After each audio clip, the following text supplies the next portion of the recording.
really important to Jesse and I, and we want to make sure that with all the events that we do, we try and give back in some way. And so we worked with them. This is the second year working with them for Beer Maven. And so we've got some amazing volunteers and their executive director here. So I'm going to turn it over to just say a few things.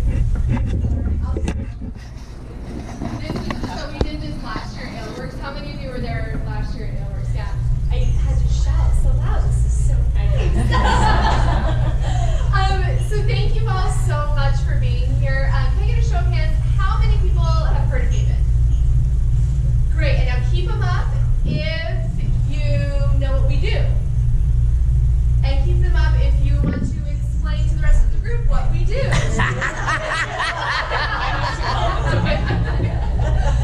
Okay, did I see a hand too?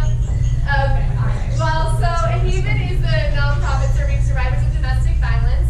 We have been here in Gallatin County since 1979, so we are about to celebrate our 40th anniversary, which we are pretty excited about. And the services we provide are both intervention but also prevention, because we want to get upstream so that we can stop the cycle of abuse happening for the next generation. So we have a 24-hour support line. It's available to both primary survivors and also anyone who's worried about someone in their own life who they think might be experiencing abuse, and you might want to know how to help them. And that number is 586-4111. We have a shelter. We also have a legal advocacy program to help survivors file for orders of protection against their abuser. We have counseling, support groups, and then we work to engage our community, because we recognize that one organization alone is never going to end domestic violence. It takes the involvement of everyone in the community standing with survivors and saying, abuse is wrong, you don't deserve to be treated this way. Last year, Haven worked with 1,116 survivors. We know that 1 in 3 women and 1 in 7 men will experience domestic violence at some point in their lifetime. So that's about 20,000 people here in the Gallatin Valley that we know will experience domestic violence. And our work really can't happen without the support of our community. So thank you all so much for being here this evening. Good to see some friendly faces, and I hope you enjoy all of your beer. So have at it.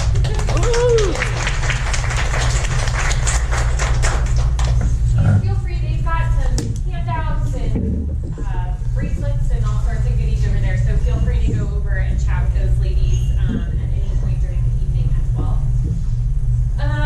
Okay, so I have a few thank yous that I want to go through as well. First of all, I want to thank all of you, because without you, I wouldn't get to do this super cool thing. So selfishly, I love doing Beer Maven. I was just talking with these ladies, like, I get stressed before events, and for some reason, Beer Maven does not really stress me out. I just love this group of people. I love being here with all of you and sharing some of the stuff that I know. So thank you for being my Beer Maven here. I want to give a huge shout out to the Kitty Warren. For those of you who've been to the other events, you know that they have donated the space to us, which is really hard to find here in Bozeman, is a space to do things. So they deserve a huge shout out. We have Lauren and Cindy helping us tonight.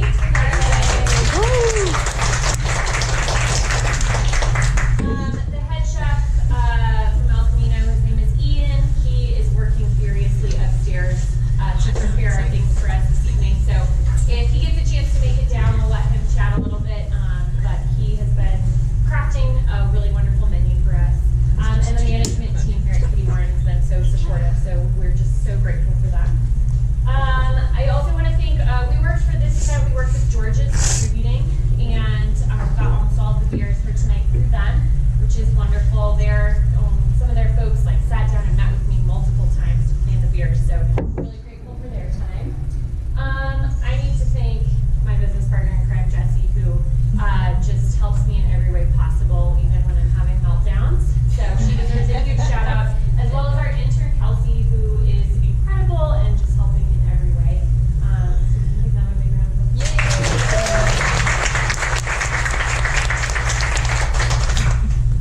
So now I'll just go over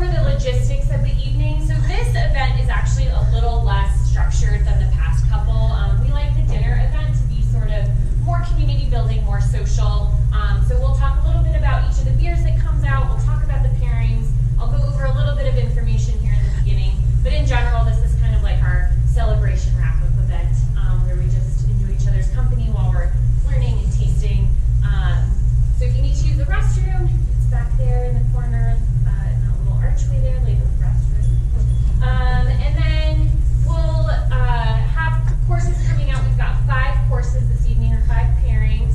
And then with any extra time that we have in the evening, you're welcome to grab a drink from the bar, or if you'd like to grab another sample, they'll pour you another sample of any of the beers that we taste. The samples will be free, and you can start a tab for any of the drinks that you want to have tonight. That's it for the overview. Does anybody have any questions about the evening flow? Great.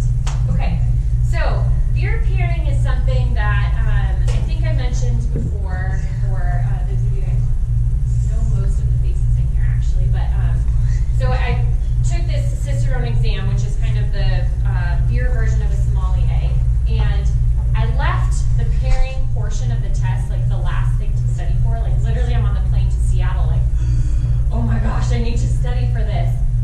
Because at first to me it seems really complicated and intimidating, the whole pairing portion. But the more that I read and study about pairing is that beer is actually really easy to pair with. And there's a few reasons for that. So first of all, think about all the ingredients in beer. So I guess when you think about like alcohol and food pairings, wine comes to mind, right? These like fancy wine pairings. But wine is like 2 ingredients, grape juice and yeast. So my mind as a beer person, that seems boring. Sorry. But just if you think about, I mean, I know there's a ton of different grape varietals, and there's terroir that plays into the flavors going into wine. But think about those same elements, and then in beer we have 4 ingredients that can contribute flavors. So we've got malt, which you ladies learned a ton about malt last time, and how much flavors how many flavors malt can contribute to beer. Then we've got hops. I mean, for any of you that have drank all these IPAs that are trendy, there's so many different hops. There's hundreds of hop varietals, new ones being developed all the time. Think of how many flavors those contribute. There's tons of different yeasts, not tons, there's many different yeasts that you can use to brew beer, some that contribute a ton of flavors, some that don't contribute flavors. And even something as simple as water, like, can contribute flavors to beer. The mineral profiles going into the water can affect the beer's flavor as well. All of those things can play into the beer pairings. So there's a world of potential. And there probably is a wrong answer when it comes to pairing. Like there's probably things that you could pair that you'd be like, wow, that does not work. But I think in general that beer and food just pair so well together that it is kind of hard to make a big mistake when it comes to pairing beer and food.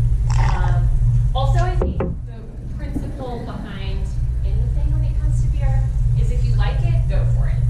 So don't let anyone tell you you like something that that it's not right, or that it's, I don't know. I'm a PBR drinker in my time off, so. Judgment. So when you're pairing beer and food, so tonight we're actually we're pairing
about beer pairings. So think about like browning meat or toasting bread. When you're getting that kind of browning and caramelization, think about beers that might have those similar flavors. This kind of caramelized onions are another one. How can you play off of the cooking methods that you used in a dish to help pair beer? And then one of my favorite actually ways to pair is kind of playing on memories or things that you can recall. So like pairing a peanut butter stout, I don't know, I've seen a few like peanut butter stouts with some sort of like strawberry tart that reminds you of a peanut butter and jelly. So playing on kind of these like memories that you have is a really fun way to try and pair beers as well. When you're pairing beer and food, there's sort of a few different practices. So complementing, contrasting, cutting, and then intensity. And I think that we have some dishes tonight that are going to fit into each of these, so that's kind of why I wanted to chat about that. So complementing is exactly what it sounds like, right? Kind of that chocolate and chocolate that I talked about. You're creating harmonies. You're really bringing out those ingredients in each other, and they're kind of the same. They complement each other, or they echo each other. So you've got that kind of matching, I guess, like a good pair in flavors. So that would be like a roasty dish, like a roasted meat with like a really roasty porter or a stout or something. You're matching, you're complementing in that way. Or a sweet dish with kind of sweet beer.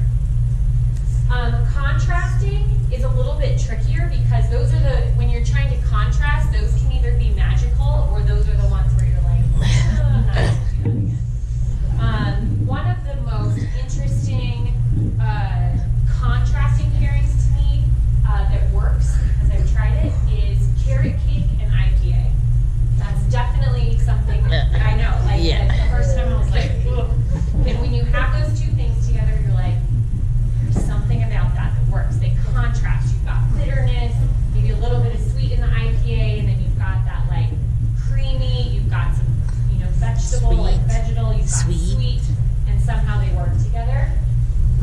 Another contrast that either goes really well or really horribly, depending on your opinion, is bitterness brings out spicy. It enhances spicy.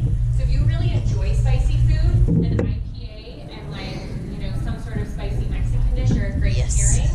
If you don't like spice, then you want to steer away from the bitterness and do more of something of like the sweet nature, because the bitterness in the IPA will actually enhance the spiciness. So that's another contrast that can either go really well or not go well. Cutting is kind of like the cleansing. Beer is a natural cleanser, so it has carbonation, which cleanses the palate. Another reason why beer is a better pairing than wine. With each sip that you take of beer, you're cleansing your palate and you're ready for the next bite of whatever you're taking. Hops, like the bitterness, can cut really fatty foods. Sweetness can cut really sour foods. So there's lots of different things that can kind of cut. And then intensity and matching intensity. So really light beers with really light foods, and really strong beers with really like intense flavors are another good pairing. So, all right, Ian, are you ready? Sorry. Yes. Hi. Well, this is Ian, everyone.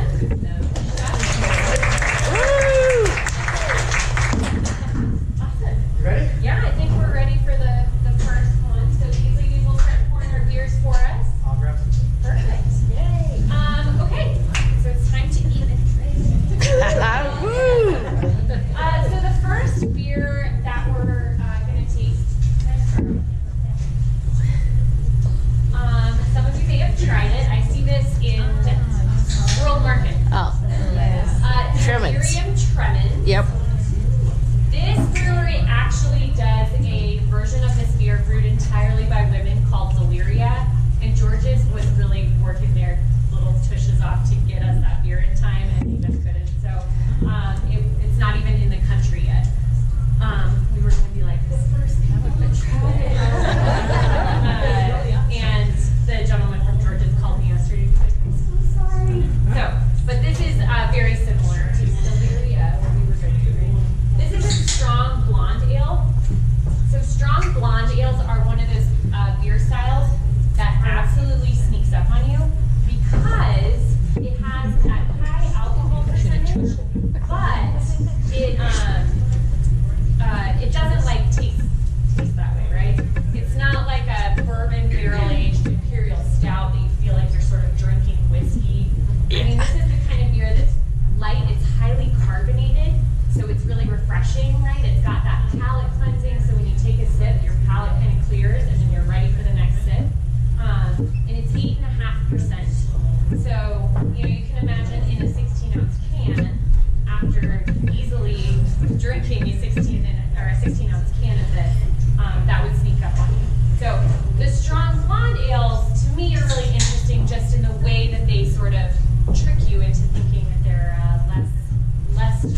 shifts the way you're perceiving flavor.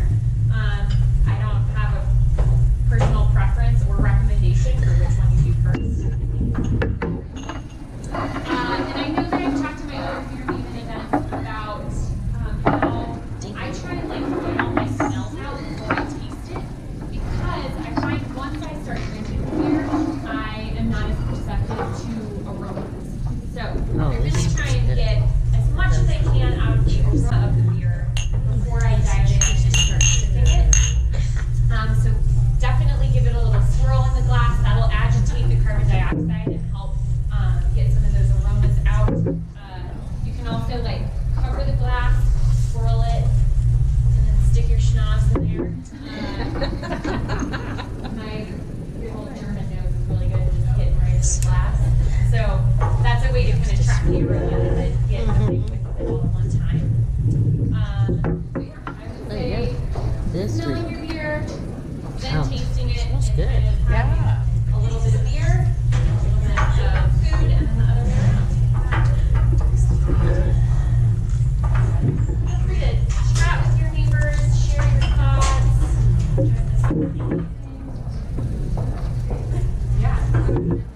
Yeah. Also, this also is shaping up to be a very beautiful event, as I can see by this plating. So feel free to Instagram and grab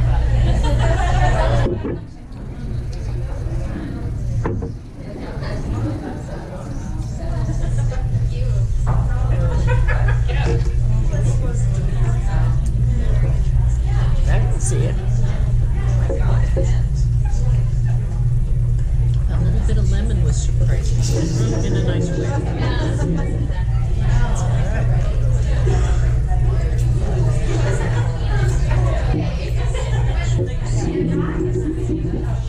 And it changes the whole taste of the beer in a nice way.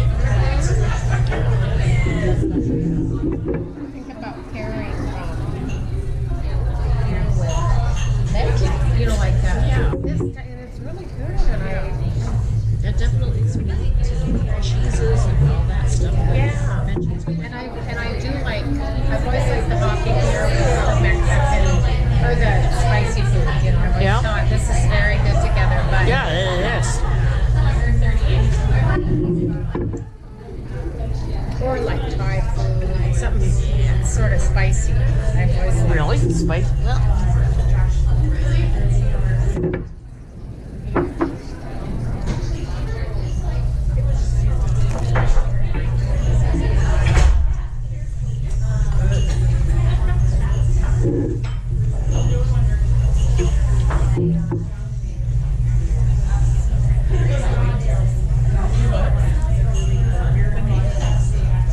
Okay, so this was a strong blonde ale. blonde. Yeah.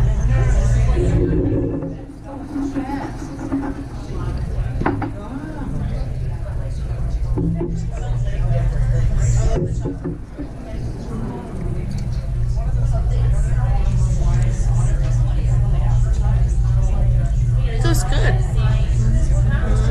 Yeah, it's really good. Definitely refreshing. I wish it was summer though. Don't we all? I know. This would be great on a summer patio. Yeah. Love that, you got it.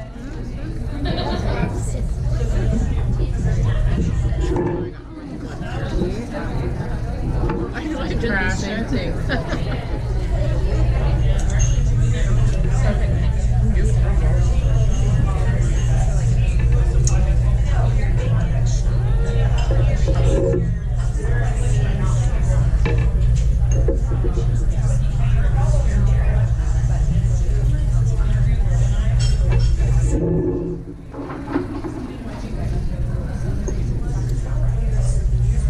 Yeah.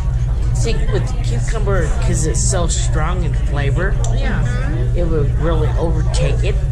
But it, But the beer, yeah, kind of compliment it. yeah. Yeah,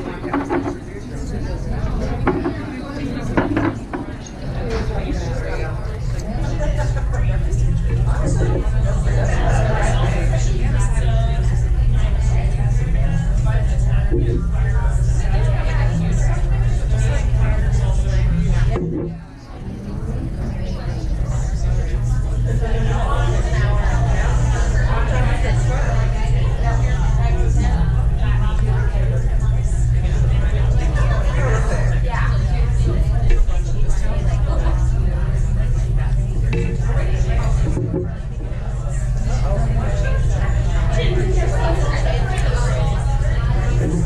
So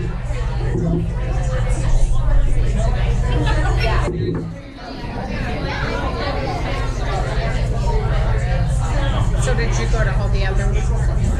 I didn't go to any of them.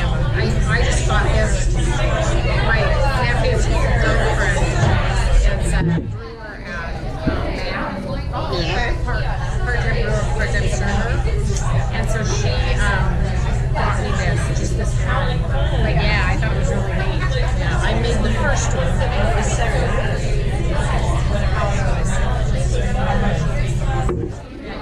I see her on Instagram quite a bit.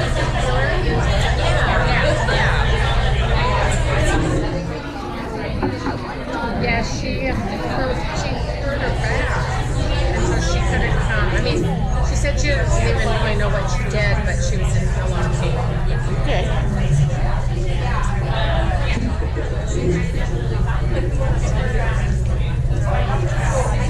That was super. Bring on the food. Bring on the beer. Strong beer. Yeah. Got a couple of sips. Us beer drinkers can handle it, right? Oh, most definitely. Especially if you like bourbon barrel stouts. Like what? Bourbon barrel stouts. Yeah. I do. I love them. Period. I'm that one that stands in front of the board and they're like, so what do you like? And I'm like, everything. Yeah, so do I. And they're, well, what do you usually? I'm like, everything.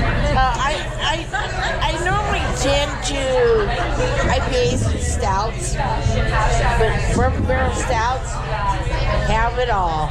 But you know, I tried beer today down at Bunkhouse, and to me, I never had that style before. Yeah. And to me, it seemed like it was weak. Yeah. As soon as you take a taste, the flavor was gone. Here's some of these up for So, you. And you had a flight. a flight. Still working on that one, yeah. And the whole flight was like that. As soon as it, and it didn't get till, well, which beer do you like? None of them? I don't care. Because one was the IPA and it should have been one that I liked, but I said none of them. She said, really? Yeah, because all their flavor dropped off as soon as you take a drink. And I'll bring you the other three, because they only had three more instead of four. I said, that's okay. Go ahead and bring them. But I tell you what, I have high hopes for the stout that they have there. But even with the stout, the flavor didn't drop off, but it was weak. It was mild. It just, okay, so you have one beer. There's room for improvement, people, but each person has their own taste to it.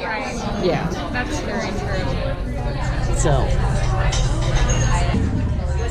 And the one that I wish I would have had more of, and it was from Matt, and it's not their Mexican party one, but it was a jalapeno or a super chili. It might have been a different. Oh, the Chipotle sour.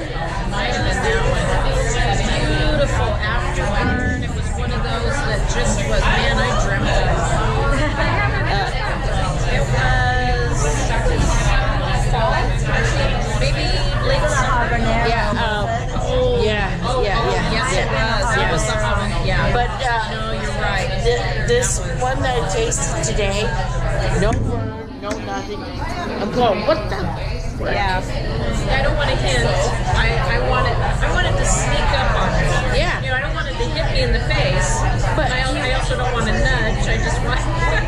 But I didn't get a nudge. I didn't get anything. What the hell? It's a bummer. It's a bummer. Did you try the new sourdough? The chipotle sour. Oh, that's the one they have now. It's really with raspberry. With habaneros. And it has raspberry with it. No. This one was. I would love that combination. It's kind of like doing the cream cheese, Yeah. the spicy But raspberry. chipotle sour. It just did not do anything for me. There's no burn. There's no. It was your fifth brewery today too, right? That was the second one I visited. So it was early on. Don't give me shit. So I went to Pairings today. I think Bunkhouse has come really far from where they started, but I agree it's hit and miss. Yeah. And there are songs I get really excited about, like the tree. I love them because they are experimenting with so many different kind of styles. I get excited Yeah, you want to go and you want to try it. But I agree, there's been hit and misses there for sure. With their beardy guard, that was a surely yes because it was not anything like a beardy guard. Which one? Beardy guard, Bunkhouse Brewing, which is Just an off time right now. Yeah. And Catabatic does that to me. Yeah. That's one, and yeah, they had one at one point. I'll never forget the name of it. It was Tropical Sweater. And it was whatever hops they had used. It was one of those fun ones where it was later, you're like, I'm just getting this little fun after. Yeah. And I loved the name. It was a tropical sweater. They considered it to have, was it pink with pineapples and fuzzy? Was it yellow, bright yellow, fuzzy with Yeah. tropical sweater? And a similar from, I went to a fest in Philippines back in early February. Somebody else had one. Might have been Red Lodge. Or else it was whoever was next to Red Lodge. But same thing, I was asking, it gets to that point where it's like, so tell me which one you are really proud of. Which one? Because I want to try different. And that one, they talked about it was a rare hop. It was harder to get, I think, out of New Zealand. And it was fun. I love that one. There's just something fun happening after that. Yeah. I was at a pint night with Red Lodge, and at the same time they were offering last cider.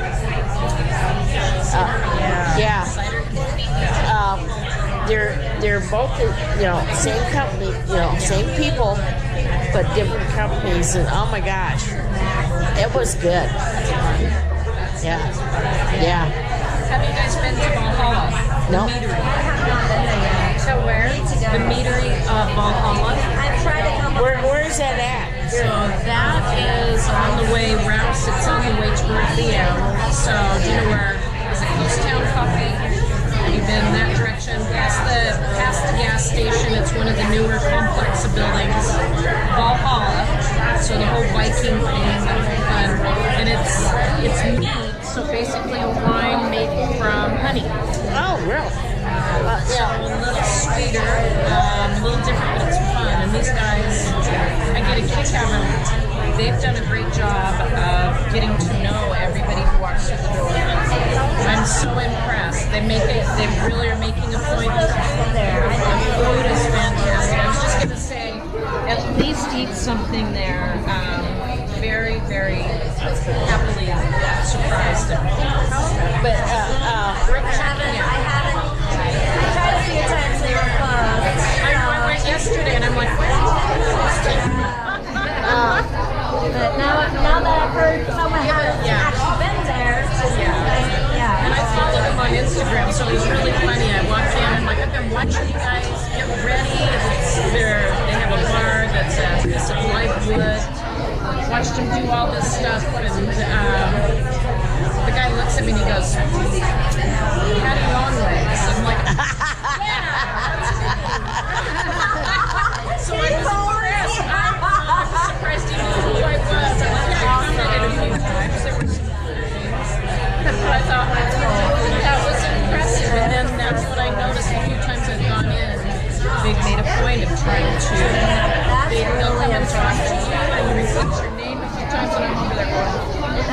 I went to Lockhorn Cider the last time I was in Bozeman here.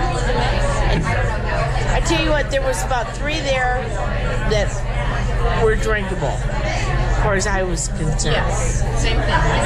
One of them was a really hoppy.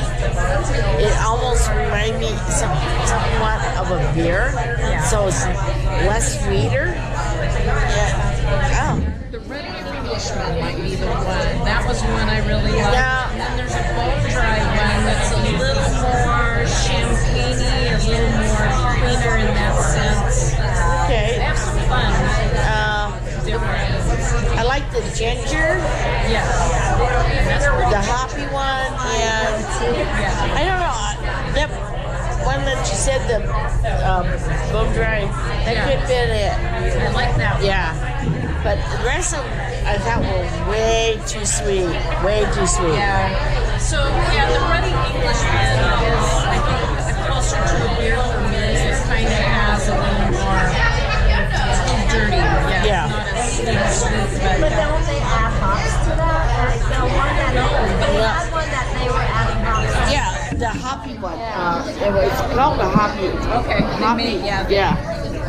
But It is funny, these whole different, it's fun. I have a blast doing all of this stuff. oh yeah. I take new people in and I'm like, this one's got a lot of fun going on. They're like, oh, listen to you. Take a sip and tell me what you think. Take a sip. It tastes like shit. Pass it on. What the hell? It tastes like shit to me, but it might be it might be the best thing that you ever drank. Yeah. So, okay, this one. You might like what I just brewed. I kind of like it. I don't brew often, but when I do, I want to brew something that's really unique. Yeah. And that's like jackfruit and ginger. Oh, saffron and ginger. Jackfruit and ginger. Came out really. It's not how I envisioned. I put my little added the sugar, the added brown sugar, because I figured that flavor would melt them together. And I wanted it to be a darker porter style beer, but I just use all local ingredients, hops and malts, and so I didn't know the breakdown of some of the malts, so it came out lighter, but it actually has grown on me. Yeah. There's also, I would imagine you get to tweak down the road. You get to play. Yeah, then my next time okay, now I know that these malts were quite good. Yeah, but yeah. So you brew. Well, Is I'm it just, homebrew or you? Yeah. More than I do. I would like to get into that. Yeah. So but How did you feel about the flavors there? That was good. good. Yeah. It was a good match. Yeah. Okay, so our next pairing, we are diving into a style that sounds familiar to probably a lot of you. So we're going to be drinking a Scotch ale. Now, Montana's interpretation of the Scotch ale, i.e. cold smoke, Light. is a little bit different than what a cold smoke is traditionally. So we are drinking an actual Scottish Scotch ale. This style is also sometimes called a wheat heavy. Yep. So if you ever want to Google that, you can Google wheat heavy. We're drinking the Skull Splitter. Yes. That is not a premonition for how you'll feel tomorrow. This beer is also 8.5%. And this beer is, I had it a long time ago, but I haven't had it in a while, so I'm really excited. This beer is definitely complex, and I think when I was kind of like looking up some tasting notes that other folks had, a lot of people described it as having some kind of like rich wine-like qualities, some like dark fruit qualities, so thinking about those dark kind of like cherry, plum, stone fruit.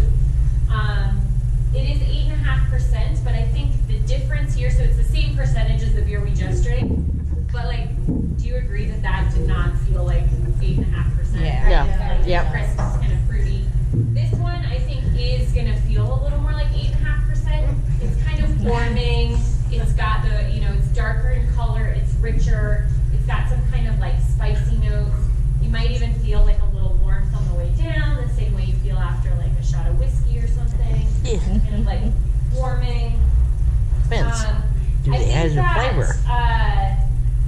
some folks said that this had like a hint of like maybe smokiness to it, or kind of peaty flavors, maybe recalling of Scotch. Yep. And since it's a Scottish beer, thinking about those flavors kind of matching. So with this dish, we're going to be having on a crostini. Am I right there, Ian? Yeah, so it's actually a candied smoked salmon on a crostini with burnt cream cheese, capers, and some fresh dill. Smoky salmon with a little bit of lemon scotch. The capers provide a little bit of saltiness to it, and that dill kind of like washes it away. Yes. Ooh. So while these ladies are packing on, Yes, bring it out. so I think that some of what he was just talking about this pairing is that cut. You know, like the sweetness with the salty. It's kind of like the sweetness of the beer, the richness of the beer cutting. They're kind of like cutting each other, I guess. The saltiness maybe cutting the sweetness, depending on what order you taste them in, maybe. One cuts the other, kind of cleanses your palate. You talked about that dill being like light and refreshing and like cleansing your palate in the same way that if you drink the beer after you tasted, that carbonation might kind of cut and cleanse your palate. I think the creaminess of the cream cheese will play well with the like thicker body of this beer. You know, it's gonna have a little bit more thickness to the body than the Belgian strong blonde. Anybody, when you were tasting, did people try like the tasting the beer and switching it? Did you feel like that made a difference at all? Yeah, some people? Yeah, okay. Cool, yeah. I think if you kind of try back and forth, you might get a new taste. There's definitely a lot of complex flavors going on here. I can kind of find it good. Add another element. All right, cheers, Kinley. Yes, cheers. All right, we'll finish getting everything passed out. Enjoy.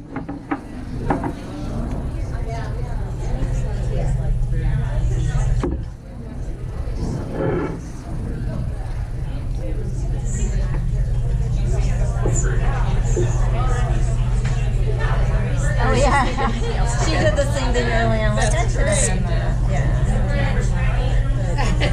Now get it without a glare on there. Right.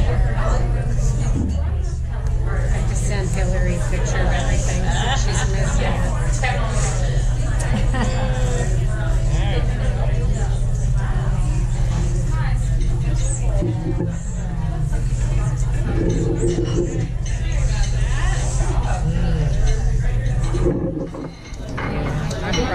I didn't think I liked Scottish Ale.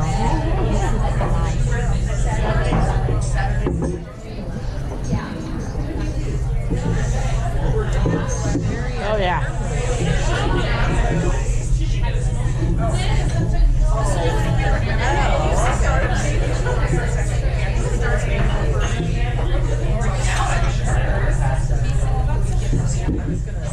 So what's your favorite brewery that you've been to? That I've been to? I haven't been to them, but I have two of them. Central Waters out of Amherst, Wisconsin, and Great Artisan out of Krebs, Oklahoma. Oh, They are some of the best breweries I've ever tasted. Yes. Central Waters for doing their bourbon, tequila, rum.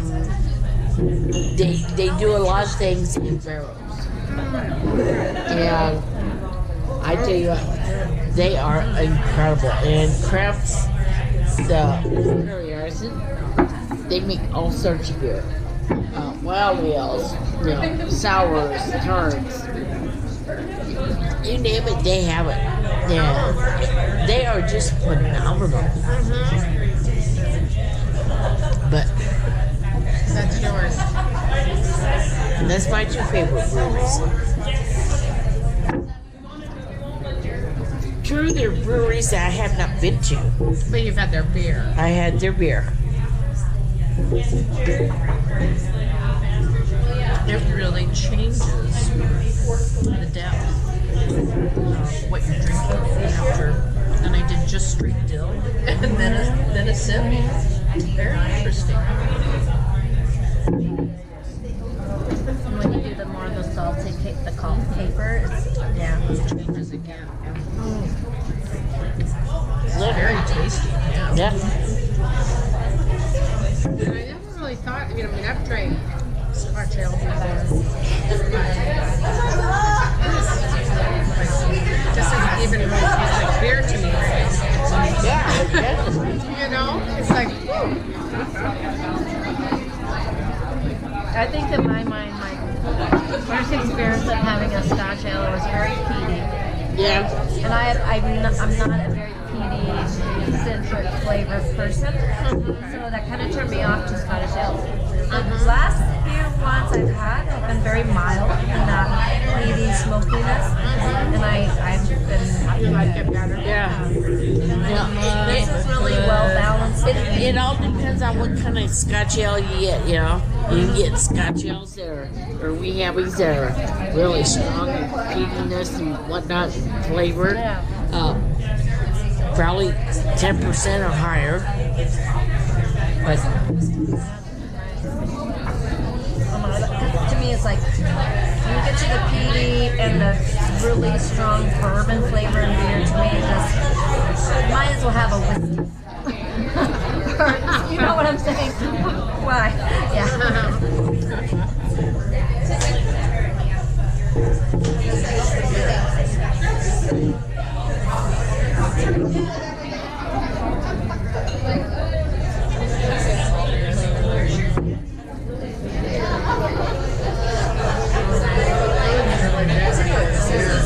An amazing one. I have a little jar of pickled salmon sitting on my counter, and I can't open it because this is a wide. I tried tapping it, and now I'm determined to open it now. Use a Can opener. a little bit. You know, like you can just enough to see if it'll break the suction. I cheat. I have one of those Black & Decker. My mom has one of those too. Put it down on the thing. It works great. But it only works for, you know, bottles about itself. It counts. Beer bottles doesn't work.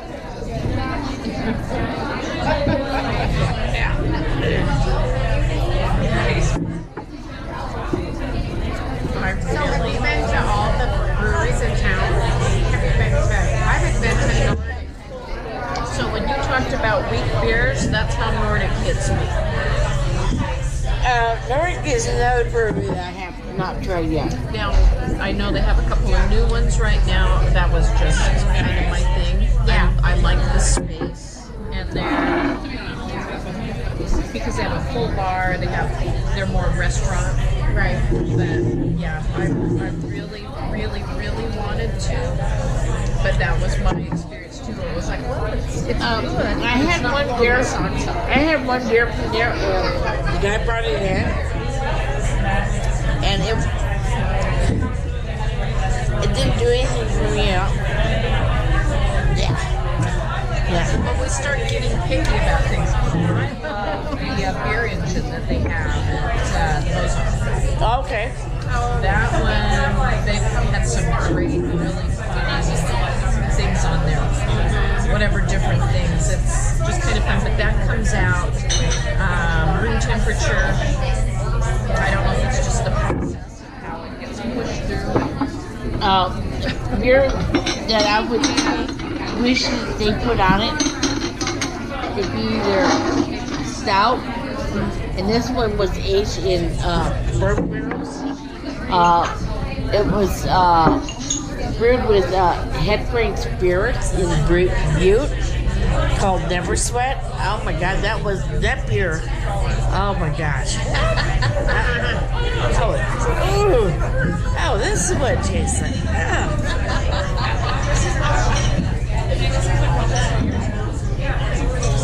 But the most consistent for me is always Matt. Without a doubt. Yeah. Seems like the one I can go in and Matt from Bozeman. I surely like Mountains Walking now. Oh, Mountains yeah, Walking. I've had some good beer there. Yeah. I can't tell you what. I need to go back because I wasn't impressed when they first opened. When they first opened, no. Oh, okay. I do need to go back. Yeah. I need to go back. Yeah. I need to go back too, so Yeah, I it's just been a while since I've been there. was just brought to me in a growler, and it was super good, and I liked it a lot. I don't know. I always like Amber's, and I really liked it. I was like, When they tasty. first opened, Yeah, I was so bummed. I went like 3 times within the first 2 months, but yeah, it's like they did an anniversary. I can't remember what it was. Ask for that. It was an anniversary beer. Okay. It's really good. Oh, really? It's my favorite. Yeah. What kind of beer? What I style? think I want to say it was a. This is the straight. It's a vodka barrel. It was made in a vodka barrel. I can't remember for sure. But as for anniversary, they've only had one anniversary. But Mountains Walking is a good brewery. It is. Yeah. Yeah. Did you go there today? No, I was down there, but I never went there. But I should have. Did you right next door? Yeah, I should have because they were right next door, block away. Yeah. But I ended up at Bozone the other day, and I shouldn't have driven, so I went over there to eat. but you know, I heard I hit enough breweries today. That's enough for one trip. Like there's like White Dog. Have you gone to White Dog? Yes. Last time I was here. Yeah. That was a nice brewery. Did you like it? Yes, I did. I had really fantastic beer there. I like the blood orange. I do too. I thought that was really good. And I liked their stout. I don't remember what the name of it was. I didn't have it. The last time I went for the blood orange. Yeah. Because a friend of mine told me I should try it. It seemed like They're another brewery that does start out very strong. yeah.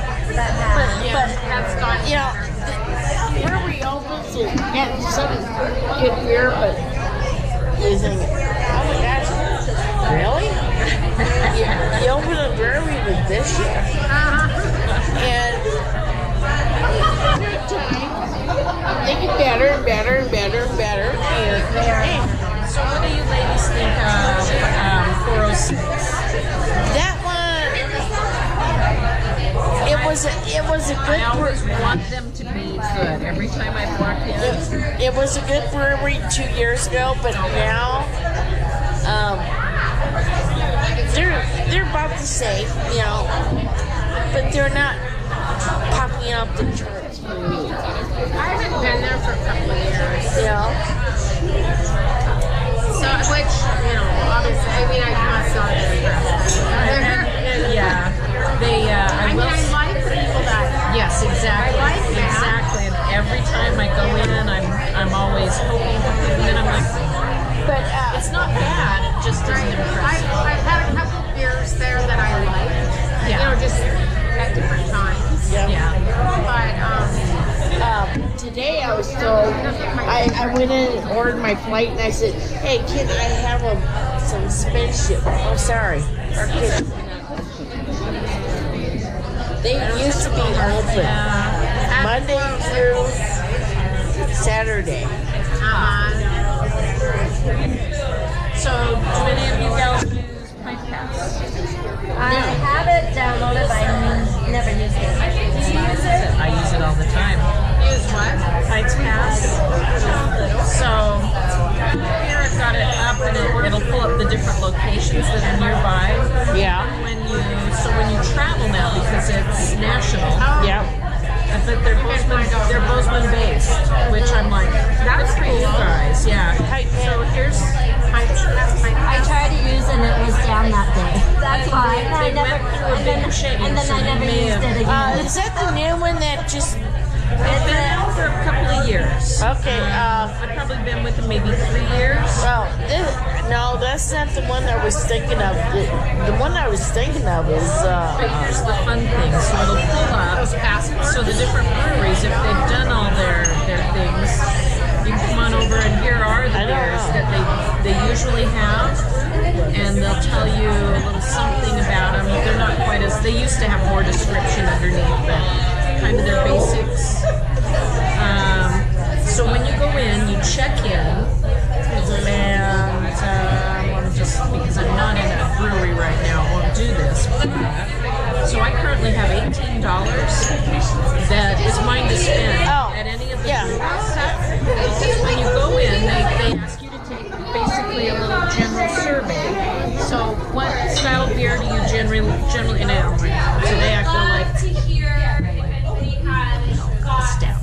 comments. So we're just answering a few questions about the beer you have. And if you liked it, how was the service, then you get a dollar. I've never liked fish, and I like cool. That was amazing. Yeah, that was Excellent. I highly recommend it, you guys. I need to use it more. You're right. Beer. I have it downloaded. Yeah. Food first, then beer, or the other way? It was just like I bet I still have it, I hope. good. Scotch ale was great, and then beer after was like, oh my god, this is another amazing Scotch ale. Like I love it better than any Scotch ale I've ever had. That was a game changer. Yeah, I agree. I hate Scotch ales, but this one's great. So I love Scotch ales, and that was one of the best ones I've had. Yeah.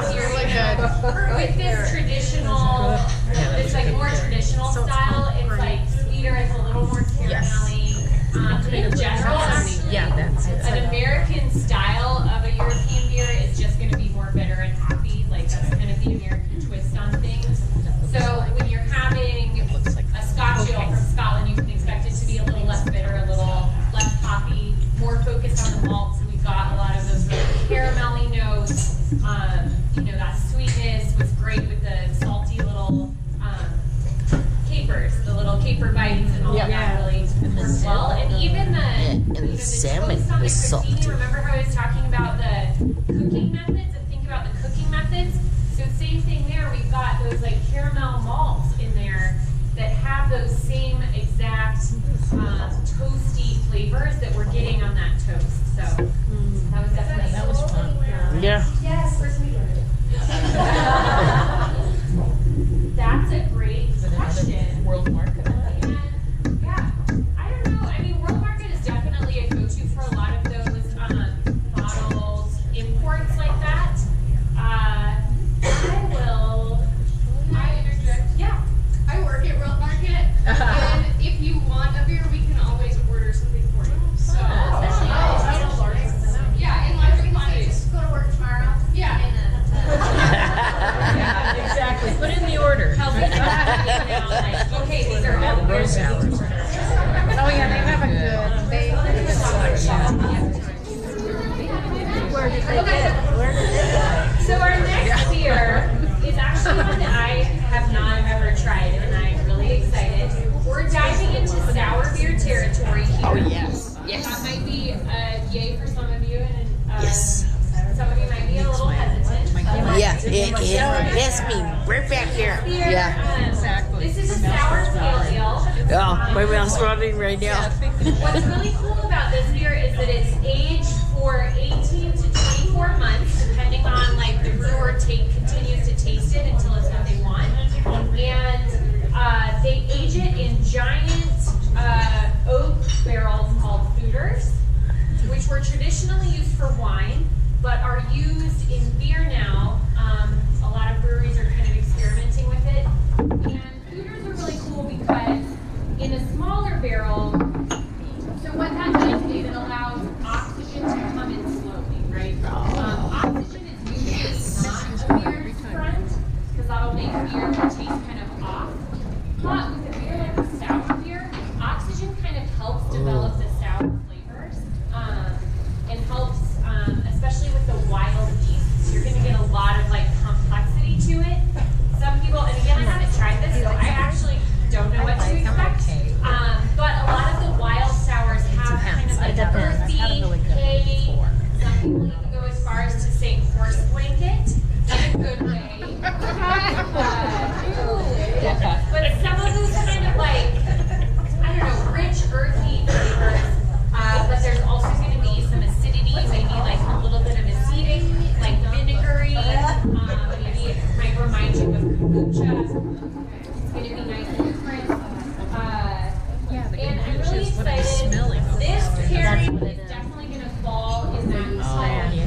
right there. Sour is gonna just Smell them out by which is really nice. it So this is being a great aged. pairing with really rich Yeah, it's mellower. But and the contrast to see here, because it's it is a starting light to spread. sour. Yeah. For this pairing, actually, I'm just gonna read the email that Ian sent me. this one's good. So we are having seared tenderloin with a burnt carrot puree, sautéed mushrooms, and demi-glace sauce. So Oh, So I'm I think putting this this will all be a in my really notes. nice. So that I know I have to. I think this will be a perfect pairing actually because this is going to be, again, remember the contrast here is really going to like really work or not work. And I think because they're so different, you might be tempted to pair a steak with like this, mushroom sauce with something really rich. And it would be really good with something rich. This dish would probably be really good also with the Scotch ale that we just had, right? In a more of a compliment way versus in this specific pairing, the big beers. In this specific pairing, we're going more on that cut and contrast. So I think this will be a really fun pairing. This beer is 7.5%, I think. Oh. What was the name of this one again? This beer? It's 7.3%. And it's Petrus. Oh. Aged pale. Petrus. Okay. Yep. And so I was reading on their website that what's really cool about this is, again, they age it anywhere from like 1.5 to 2 years. And that the brewer is tasting it the whole time until it's like what they want. So it's not like hard and fast, like, oh yeah, when it turns 18 months, we take it out. It's like, okay, I'm waiting for the specific flavor to develop out of the wild yeast here. And then as soon as it gets to that point, that's when we bottle it. This company also makes a couple other sours. They make like a Flanders Red, so like Yep. a sour ale that's a little bit darker Yeah. on the spectrum. And they blend it with this sour. Petrus. And this sour they Good call their brewery. like house flavor. So whatever that wild yeast is that they're capturing in their I've brewery grown. is like their I signature drink flavor it all. that they try and like have throughout all of their sour beers. So, and it says there's a cute little sour scale here, and it says 5 out of 5. So get your little sour patch kids More sour. detector. Yeah, you had more sour, but pairing it with the beer, the steak tenderloin or whatever, I bet that's good. I agree. I think this is going to be very interesting, very good. So I'm getting a little bit of, I don't know if it's cardamom, some sort of something at the front of my tongue, very first dinner, some sort of spice. It's very, very mild, but Yeah? anybody else? Yeah. Front of the Cardamom. yeah, not quite middle, more to the front. But when beer goes out, it turns in sour, Yeah. Yeah. Interesting. So you're saying that's more like a sweet flavor or like a Not sweet, but earthy, a little earthy with the almost yeasty vinegar Yeah. kind of something happening here. Kind of very, Yeah. Yeah, I that's what I taste is vinegar. yeah. I did too. More. So should be interesting. Yeah, I'm kind of interested to know if it changes. Yeah. That's why I saved a little bit for my family. I'm not a sour fan. I appreciate you giving me. But I have an odd palate. Yeah. Wine, I love wine, but once in a while, my palate changes. I cannot drink wine because no matter which wine I drink, all is intensely hard. Yeah, you tasted the vinegar. It's just all I can taste. That's like a And it Chardonnay. makes me mad because I want to have wine for dinner and I just can't, no matter what wine it is. It's just something chemically changes in my body. That just takes the, and that everyone else could sip the same wine. It's not sour, Amy. For me, it's just intensely sour. definitely hasn't been like that. So, but anything sour is amplified. It's interesting. I don't know. Yeah. Because I want to like it. I think I had one sour beer that I could actually drink. I was like, oh, I can drink this. It's not so bad. Yeah. Well, my question is This is not the most sour. is I've had. it sour or is it tart? Tart. Because They are different. they are different, and brewers are known to, hey, it's sour. No, it's not sour. It's tart. Okay. Yeah. You know, I just think of eating apples and the different ones you can eat, which ones really hit. So a real green apple, yeah. unripe apple that's green and hard. We do take that one. I'll never forget as a kid. It was just Yeah, and yet a Granny Smith is tart. yeah, tart apple. There's still a creamy bite to it with the taste. They hit you in different spots. Because a true sour hits you back here. I know. When I think about it, that's it. It's like I want And that. a sour, a tart beer will hit you in the front. So Good point. Very good point. most brewers, they say, oh, it's a sour. No, it's not. It's a tart. Yeah. It hits me in the front of my tongue. It doesn't do the back of my throat. I was just wondering if I dropped my napkin. A sour, ale, whatever. Yeah. Richard is Richard? that I thought. But And I don't know if they have it right now. yeah. I know they don't always have. It was in the summertime. Yeah, I like Draftworks. They say that, oh, this beer is sour. No. It's tart. Not Richard, but They're lemon meringue sour. I haven't had that one. I think I had a pineapple something. Even those, they're not sour. yeah. They're Well, tart. they just released some bottled ones. Go And try them.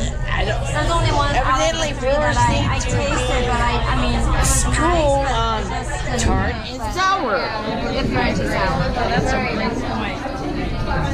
Did you try the sours that goes on at all? Which one? There's 3 sours that they had bottled now. The antidote goes up. Yeah. It's a tart.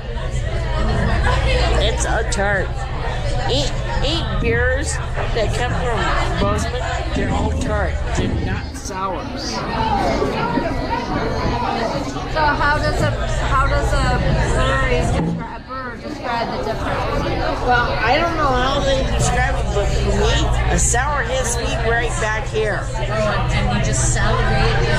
Yeah. Well, so the sour on our taste buds are along the side of our tongue. No, that's tart. It's tart. But that's where, when you describe a flavor of sour, it is along the side. It's tart. Sour is the ones that hit you back here. Whoa.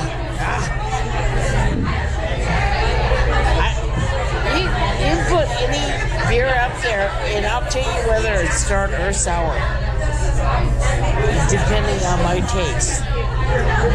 But that's my taste. But for the most part, I think my taste. But that's how you define tart versus sour. Yep. Tart, if it hits here, sour. No. Tart is up here. Sour is back here. So.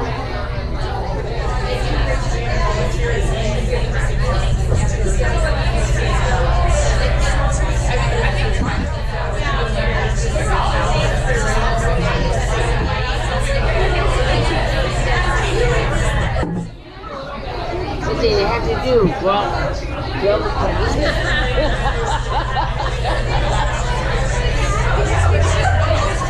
went to kind of a neat brewery in Carloton. Huh?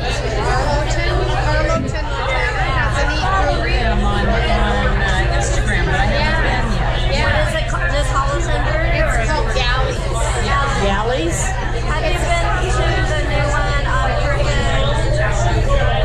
What is it called? Crooked, Helen, I think it's, Cricket Furl yeah. out of Helena? Have you been there? Yes, Cricket Furl. Cricket Furl. It's relating back to people that farm. Furl. What was your opinion? My opinion was they just opened. All their beer was fairly good. So I expect it to be even better when I go back there again. Even, after a year. But last summer when I went there, Solid. yeah. Good. I met the owners before they started it, so I haven't been there, so I want to make my way up. Yeah. Phillipsburg. I was surprised. Oh, I love that. I love that. Yes. brewery. Yes. They have good beer. They do. Solid. They have a raspberry stout. Yeah. Awesome beer. I really like stouts. Yeah. And I think it's really good. I had a seasonal there, and I'm not crazy about seasonals, but it was so good, and they did it so clever. They actually rimmed it with a flavored sugar. Oh It yeah. was just like, it was just Yum, great. yum. Yeah, it was perfect. It was almost like a cocktail, but not a cocktail. It was very good. Yeah, it's a good brewery. Yeah. They have I know upstairs on tap, they sometimes have had the raspberry stout. Oh, have they? But they also have, I was here up in the Altamino. I was there last weekend and they had a different one on tap. And I don't remember. It was like apple bites. It was good. It was a good one. It's the only one I can think of. I think it's hay bag or something. Yeah. It's one that comes to mind. Yeah. Hay bag, Razoo. Yes, that's one too. They have quite a few others. They change them up constantly, Yeah. but I do like that. I've had I like two. Phillipsburg. Yeah, I Yeah. did too. Such I a went there great- for the first time. I'm like, why have I not known about it? Yeah. Yeah. It's small, but it's a neat coming. town. Yeah. It's a neat town. It's some out of the way. Oh my gosh, this is such a good brewery. Yeah. Yeah. It is. It's And those are a treat when you find Yeah, they are. going, Yeah. making the trip. The only brewery in town in it is spot on. And Lewistown has a brewery now. I haven't been there. I saw it. We were there last weekend, and I really want to go in there. And I know we're gonna go back. What's the name? It's probably the only brewery. It is the only brewery in Lewistown. I can't remember now, but it's in Lewistown, and Okay. it looks like. And I've heard it's really neat from people that they like it.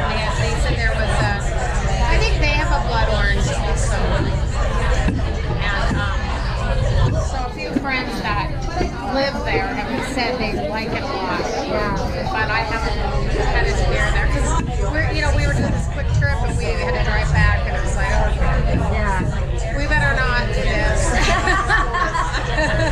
May not be a quick trip then. Yeah, exactly.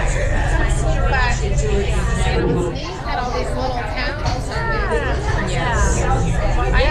My hometown is Shelby, and Cutbank has a brewery. Yep. But Shelby is not. I keep telling people, you guys, you gotta Someone get needs a to brewery. start Yeah, there you go. I'll have to move back there to the wind. It's a very windy town. Well, breweries will just keep on coming here for sure. There's Yep. plans for a few more. I know. Man. Beautiful. I can pass on and then. Okay. You're welcome. Looks beautiful. No, it smells delish. It's been really hard to not keep drinking. I know, just teeny tiny sips. I know.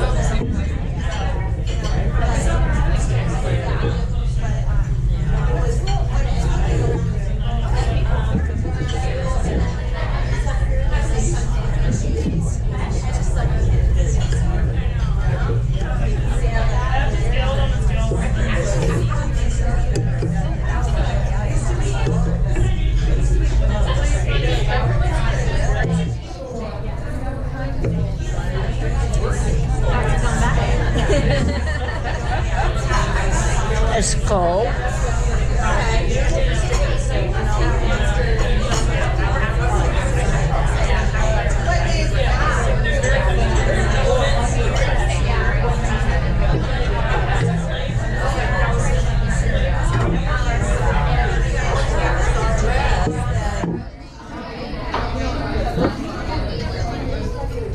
Say green apple flavor.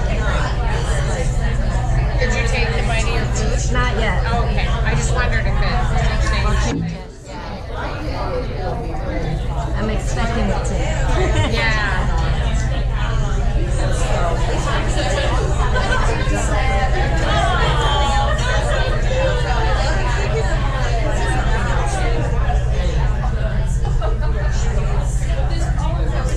It'd been better if it had been warm. Huh? It'd been better if it had been warm. It was probably sitting for a while before they brought it. Yeah. Timing might be a little off.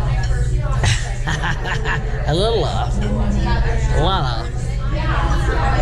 Hey.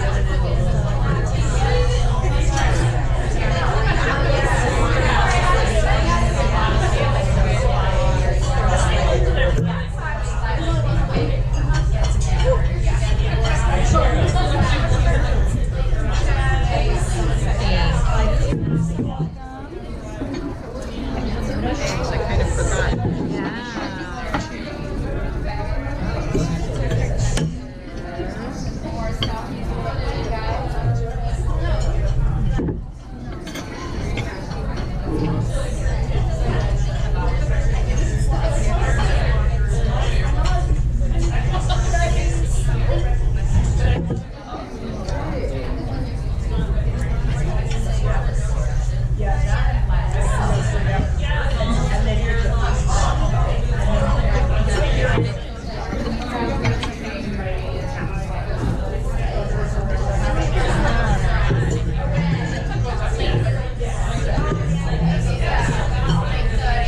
Oh, that's right. It was the burnt carrots too. I'm like, oh, is that mustard? No, the carrots are they're really good. The carrots.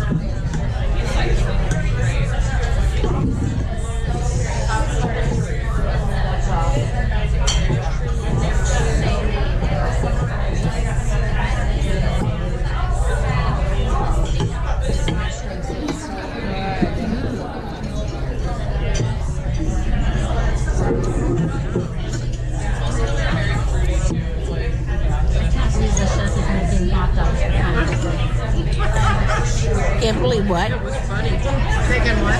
The Monday night. So, Saffron Table does their $10 butter chicken on Monday night, which is really, really good. It's butter chicken and a beer for $10. So El Camino, their team said they were doing for $12. It was a hot dog and a beer. Oh! I read it correctly. That was my thought, was hot dog. And I love hot dogs. Yeah, I heard they were doing something, that's what they were joking about. Oh, we're gonna grab hot dog crap. Well, Hillary just told me she loves this kind of beer.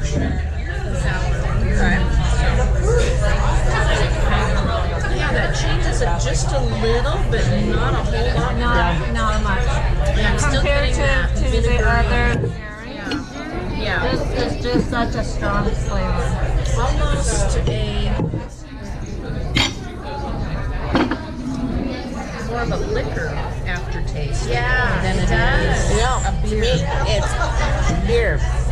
constantly. The sour does not cut through Yeah, not the really. beer, the food. Oh, it tastes, but yeah, this food tastes bad. It's cold, but it tastes really good.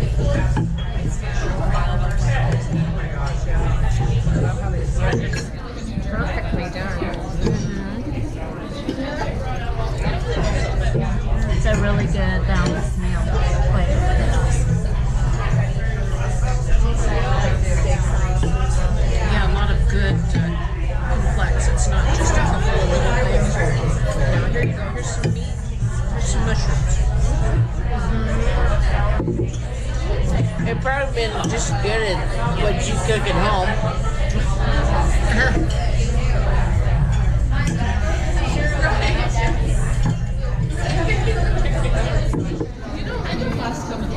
There's some good flavors in this that I'm not sure I would know how to cook them. Yeah, to me, the beer and this does not pair.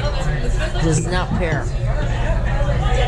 She was saying this is kind of that wild card. And then, Yeah, for me, yeah. Definitely a wild card. No, does not pair. So I wonder what would pair them with this beer.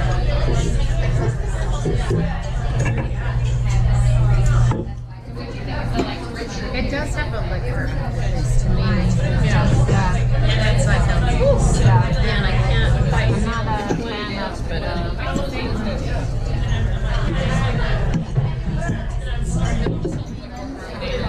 yeah. When some people make things like this here, yeah. with the gravy especially.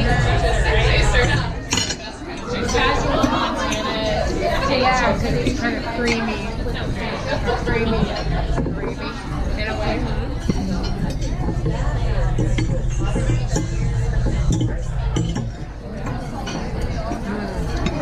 That was really yummy.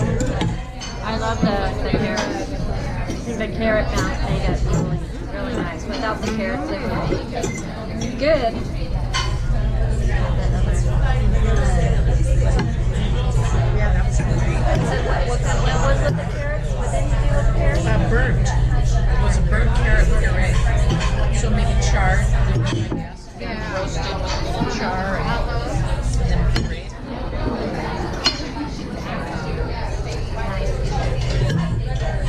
Yeah. Please get out of the hot dogs. Do you guys mind holding on to your forks? We do have some coleslaw and ribs coming up. So we hold on to the knife too? Up to you. It's just ribs and then the coleslaw. So we kind of let I'll take this for you. There you go. Awesome. Thank you.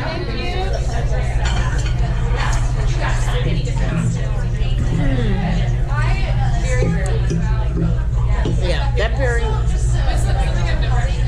Not a huge boy, but that salmon.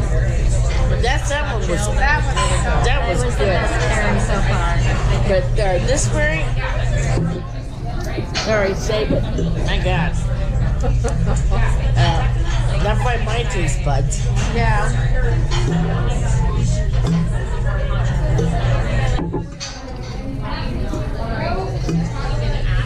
It'll be interesting to hear if anybody really did. Like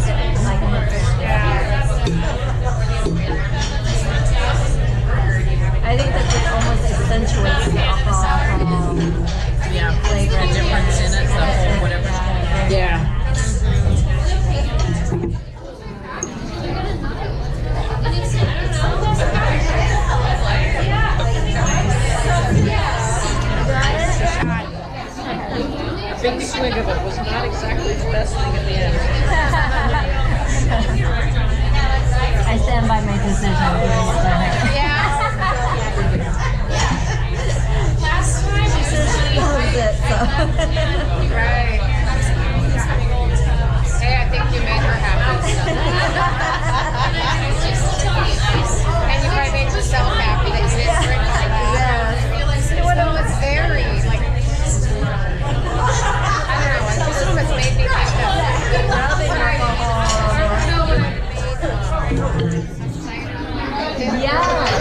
drink, you know what I mean?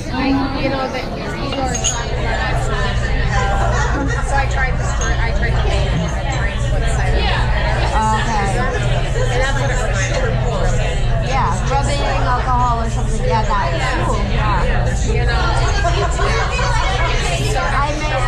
I made a cider from my apple trees one year, and it was just so much of that flavor. Yeah. It was just like I couldn't handle it. Yeah. Too bad. It was a lot of work. Yeah, I can picture where that could turn out good or not. Yeah. But I mean, it's make it if you figured out a way to make it. Did you say what the percentage of alcohol? I don't remember on that one. I didn't know what I mean, it had a strong aftertaste, but I didn't feel like it felt strong. You know, like I really felt like I was drinking apple cider.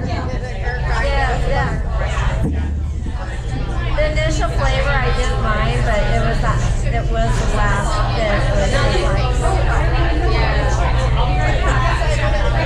was like, I have like some of those sour beers right now, but I don't know that I really want beverages or that one. yeah. You know, this isn't my favorite. So the only way I can drink a sour is if it's on the side of tartness, the lower side of it, and if it's balanced the whole way. It provides the same consistency as the whole drink. Then I can handle it, but if it gets a little hard at the end, or has this kind of strong alcohol that residue at the end, you don't find that nice. Consistent. I understand what you're saying. Yeah. You don't find that very often.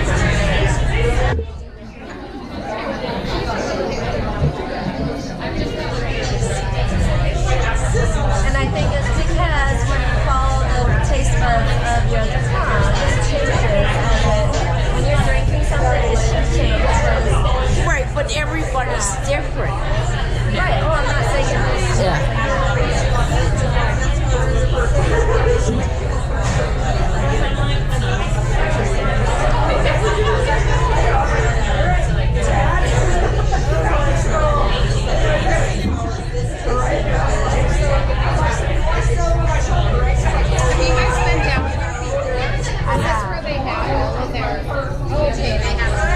And I came for Ladies' Night. They did when it was just before Thanksgiving, the Ladies' Night downtown.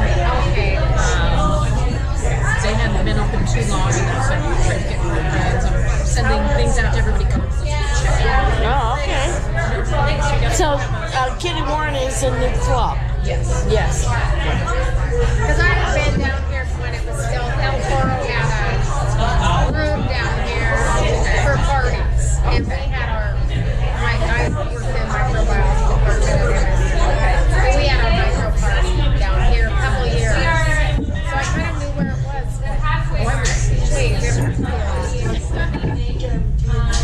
So we have one more savory course before we jump into dessert.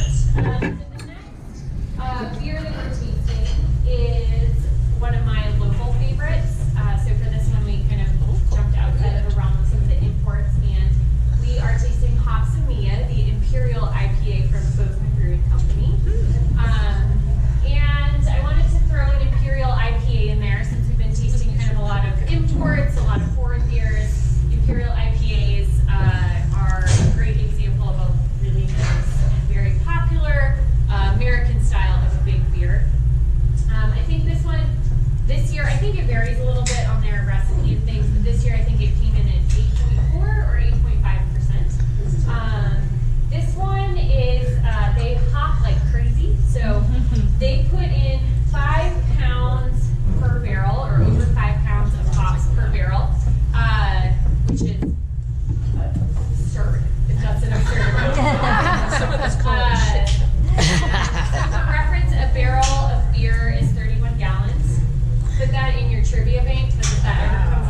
10-gallon barrel?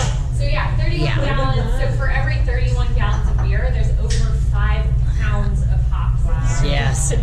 Yes.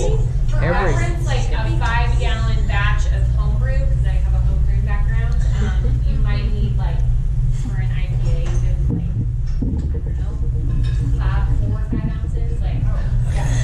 So that's a lot of hops. So they use hops.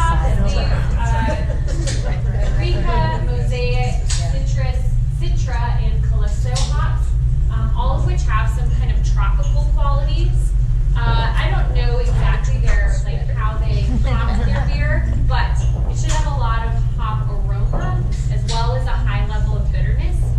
I think what's really cool about the Imperial IPAs is that my best friend in the whole world, she's like dark beer drinker to the death. She loves stouts, IPAs, hates bitterness, and I can always sell her on a double IPA or an Imperial IPA. And the reason is, so when you think about like a double or an Imperial beer, think of it sort of as like they're doubling the ingredients. So they're not just doubling the hops, right? So there's more hops in it. But to help balance that beer, they also double the malt because they want more sugar to create more alcohol, right? So you actually end up getting, in my opinion, with a lot of Imperial IPAs, a more balanced beer. So this is something, if you ever see IBUs, right, on beer boards, International Bitterness Units, and a lot of people shy away from the really high bittering or the really high IBUs, but give beers a try because the way you perceive bitterness can be a lot different than the way the science and the numbers. I'm an art history major, so science says one number, but the way you perceive it and experience it says a different thing. So Imperial IPAs might have, like this beer technically has over 100 IBUs, right? That's crazy. Like some scientists say the human palate can't perceive much more over 100, right? So anything over that is just Waste. water under the bridge. But I had a beer I that's think that this 110 perceives IBUs. actually less bitter than maybe like a normal IPA because it has that high level of malt. So it's got a richer body. It's got higher alcohol to help balance that bitterness, and it's got a little more sweetness from the additional malts in that beer as well. So if you are not an IPA fan, definitely give Imperial and double IPAs a chance because I think they're a little more balanced than regular IPAs. It can be. Some are. Some aren't. I'm going to read Ian's email again because I didn't take great notes. So we are having a sweet and hot pork rib served with ice cream coleslaw. So this should be pork rib with grace. Oh, and I think I wrote down for this period, I think that this sort of taps into what I was saying earlier is like one of my favorite ways to pair, which is that like memory, like pairing based on memory. So like a tropical fruit, fruit notes that you're getting from an IPA, a kind of lighter, crisper beer, paired with a short rib and coleslaw. To me, that's like a summer barbecue in a pairing, you know? So it's kind of recalling those memories of something that I feel like at this point in the winter, we are all embracing. That sunshine, that backyard, that barbecue, will hopefully come to mind with this.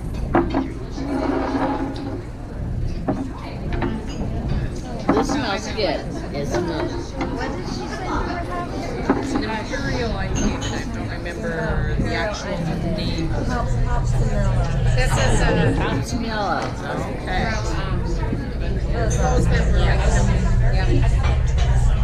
Yeah.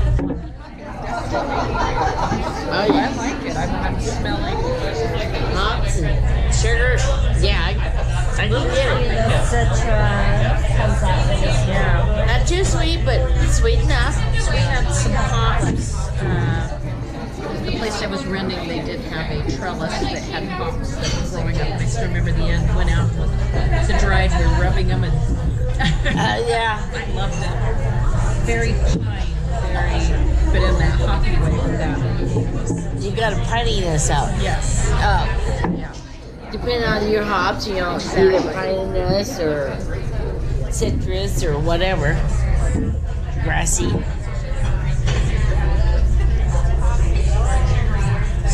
than I thought. Yep. And a little bit of malt is what I'm catching for that. Maybe that's the sweeter. Sweeter part of it, the maltiness.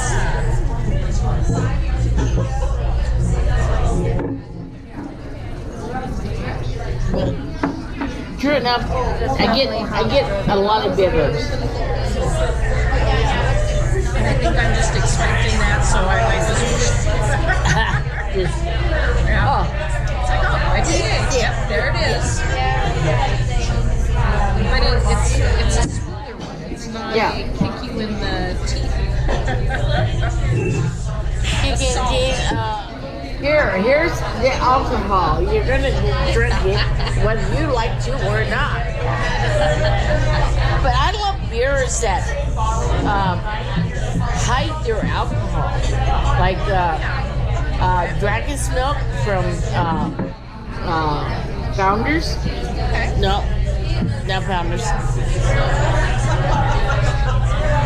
Sounds interesting. I love the names that everybody has up there. They're so great. But they're a Michigan. So people have been sued by using the same name. Yeah.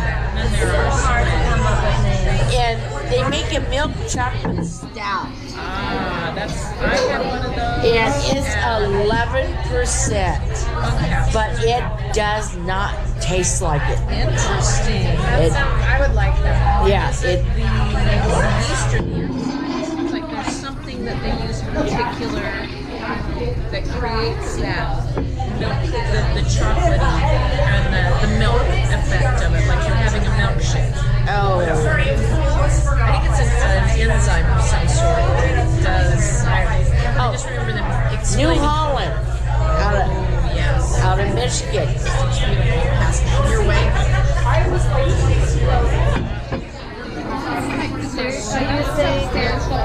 Yeah.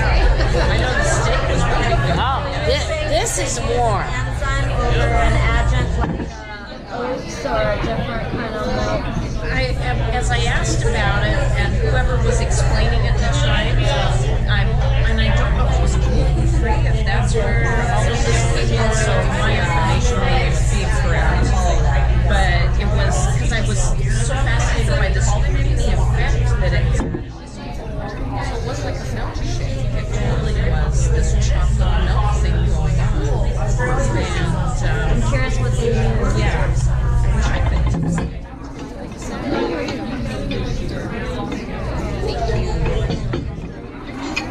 ladies, cheers again and delicious.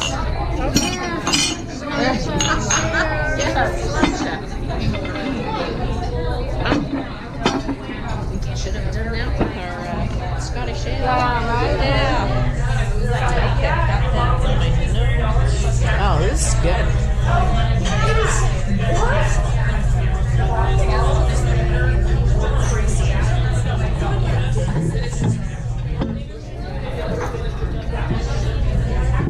Yeah, I should take a picture too. It's just so beautiful. I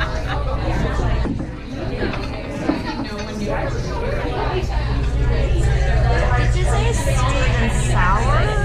That's what I thought they said.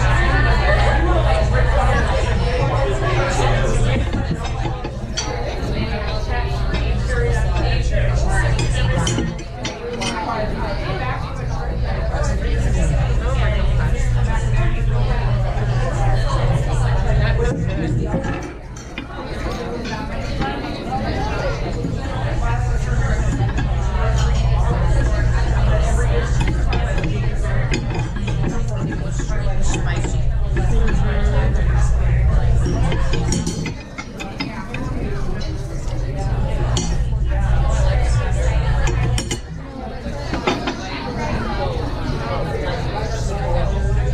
I really like a hoppy beer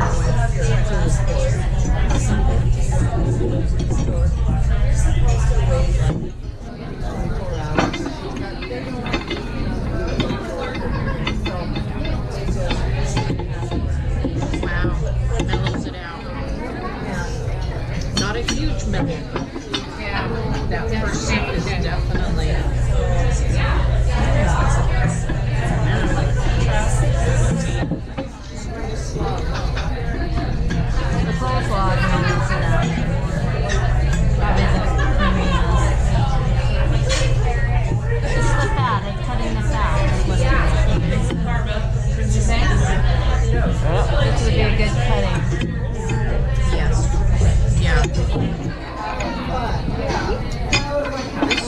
that steak and the carrot.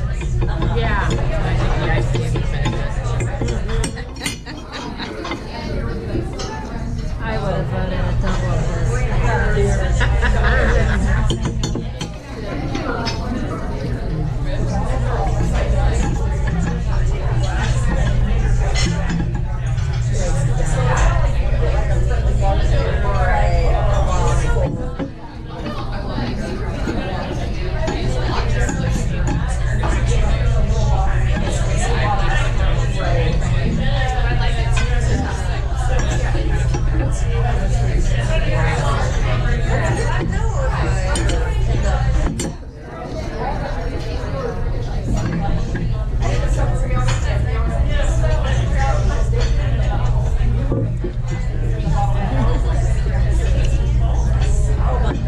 I had to eat an onion and see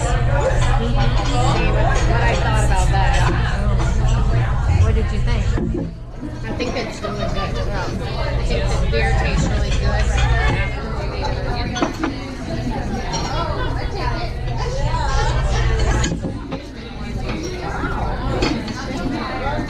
Yeah, when I first tried the IPA, because I lived in Seattle for a while, and I didn't know beer at all, but it was right when my breweries first kind of started. Yeah. And so I was trying all these beers, and I'd just be like, I didn't like them at all. You know, I just didn't have developed a taste for them at all. It's so different than what we. Yeah, and then Rainier and Yes. stuff like that that I drank before that. Yeah. And then we went out to eat, and I realized this is super good food. And that's how I started liking IPAs, actually. Like I liked there's a Redwood brewery right by where I live. We would go there and have nachos. It is funny with things. So good. And that's where I started liking them. I was just like, wow, this is a whole new experience, you know. But I remember at first just being like, give me a Rainier. I mean, I just had no. For people to make, okay, just get a pale ale. Right. Something mild, go with the pale ale. Then you're like, man. Yeah, I remember too. But yes, it's developing a palate for it. Yeah. It's an acquired taste. I think the first time I had a beer that was different than just a basic beer was Half Bay outside of San Francisco. Yep. And I had a lobster bisque in a bread bowl. I just remember sitting out on this patio deck, and it was really cold, but it still was nice. So it was really fun, and I think I had like a pumpkin beer or something, but it was like, oh my god, this is so good. This is so much fun. This is great. This is so great. It feels special. Yeah.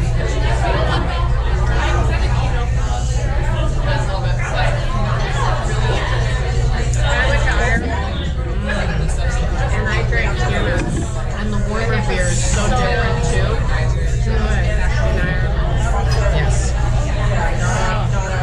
And I've had Guinness before I went there. But when I was there, I was just like, well, and the other thing is they're lowest alcohol content beer, which I kind of enjoy because, you know, you're in this warm country and you're just trying to see so much that you really want to stay kind of Yeah. But in England, I had a lager that was so strong that I was immediately drunk. And the bartender said, "Wash yourself. That's our strongest beer." After the fact, right? Yeah, and I'm drinking it like it's nothing, and then all of a sudden I was just like wasted. So then we went to Ireland after that. That's when I was like, okay, I can handle this Guinness. And then I really liked it. It's so clean and yummy. Well, I wonder if it's brewed brewed slightly differently. It's kind of the way our sodas are different in different countries. Oh, it's definitely different. Because It it is was different here, there was just something It's, I didn't know. definitely different. Okay. I So wasn't I sure. learned that they have a Guinness inspector. Everyone that sells Guinness, they have to do their tanks are inspected by them. They come and they taste it to make sure that it is following, whether it's temperature, whatever it is that they're testing. I know. That's doing a great job. Going from tap to tap to bar to pop to pop. Yep. Quality This control. is quality control. I like to be a quality controller. I could do a Guinness. Whatever. Yeah, that would be fun. That would be a fun job. Around the country drinking. I wonder if they get old though. Yeah, because I always drink their beer, testing it. But me, okay, I'm done testing. Okay, what else is out here? You know, here's a sample. I tasted the product. It's good. Now let's taste the other stuff. Yeah, right. That is funny. I do wonder how you qualify. Because obviously there would be. It's not. Everybody want the It's job. not what you know. It's who you know. Okay. I can see that.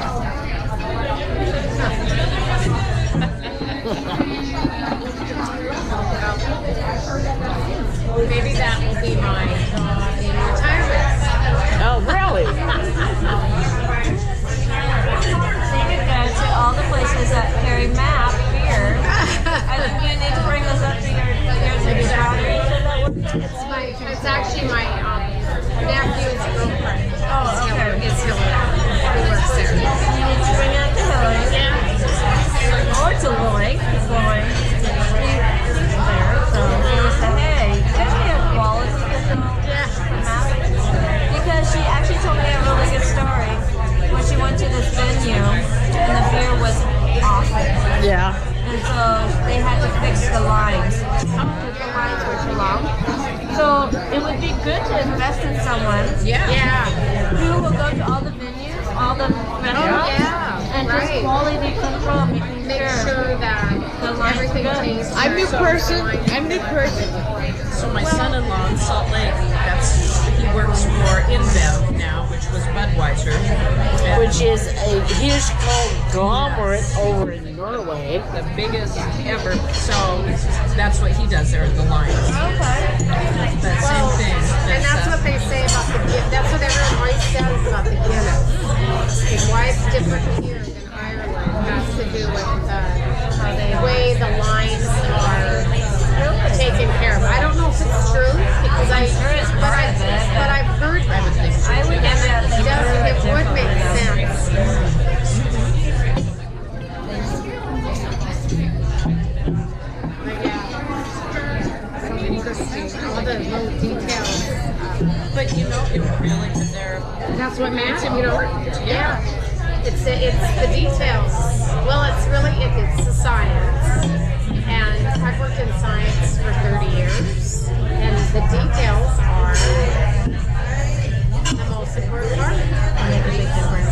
Yeah, well, it's like being a baker. It's different than a chef. Yeah, baking's a science. Baking is a science. it is. Otherwise, it's not going to be. If you think, I'll take some of this, some of this, some. It's a pinch of this and a pinch of that. No. Not gonna happen. It's measuring. Yes. Well, and with baking, you know, especially if you're working with like baking where you need yeast and things like that, and then it really brings into much science. Yeah. Yep.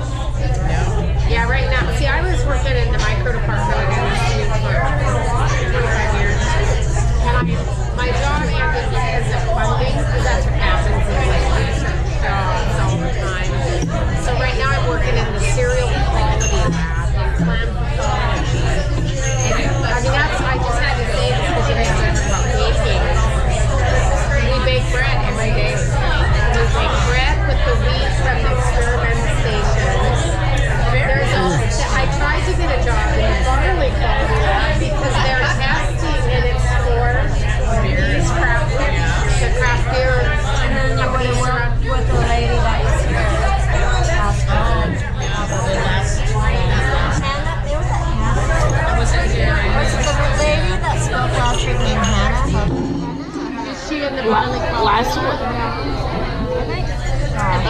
last month? There's a Sarah. Yeah. I think that, yeah. I know. I saw it starting at 8 anyway. No, I think so. But yeah, I applied for that job, but I didn't get it. But then I got this job in the cereal quality lab. It's so different. I was always working in like biomedical type. And now I'm just doing this completely different thing. It's really interesting. I bet. You know, it's very egg-based.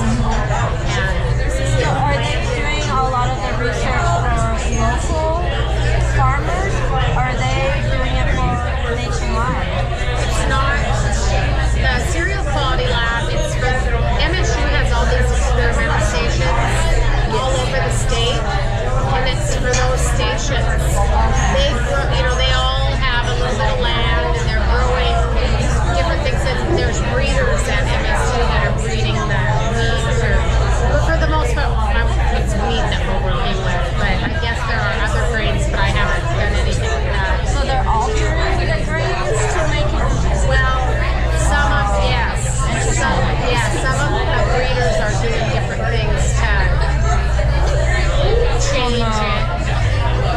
Yeah, promote certain Qualities to grow within a different atmosphere, whatever. So anyway, we get all these samples from all these different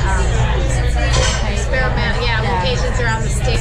And your guys are And then taking them and we then test them a bunch of ways, and one of them is baking. One of them is to bake bread. And we bake all these little loaves of bread every day. you take these home and eat them. We actually do. Are there some that you're like, no, I'm not going to use that one because I know what's Well, the only one we did, the one we didn't eat. It's genetically modifying these breads, so for me, I try to avoid that. Right. But I'm just wondering, are there times when you're like, yeah, you can have that one, I'll take this one over here. Well, one time we made this bread. It was from wheat that was in a cave, that grew in a cave. Jar. And so we were calling it cave bread. Yeah. I mean, and How does that work? Is it with fluorescent lights, with lights? it was actually by accident that it happened. That's fascinating. This wheat grew in a cave. And so somebody just sent it in and said, will you test this? Because they found it in a cave. Because, if you could actually grow wheat in a cave. Oh my God. Wow. Yeah. Right. And so, I don't really know where they're taking it, but we did make the bread, and it didn't raise as good as some, but it looked okay. Like what we do is, and I'm just learning this, so I don't really know what I'm talking about that much, but we actually go through and rate this bread, you cut it, and then you look at, I wish I would have taken a picture, then I can show you guys. You look at, it's called that, it's the grain crumb test or something like that, and you're looking at exactly what the bread looks like when you cut it. Like it has to have this look like a backwards 9, and it kind of goes like this in the bread, and it's these little loaves of bread, so it kind of goes like this, and then you want this circle, like this round thing where they have these little spots and little tiny cookies, and you're rating it a certain way. How does it look? Yeah.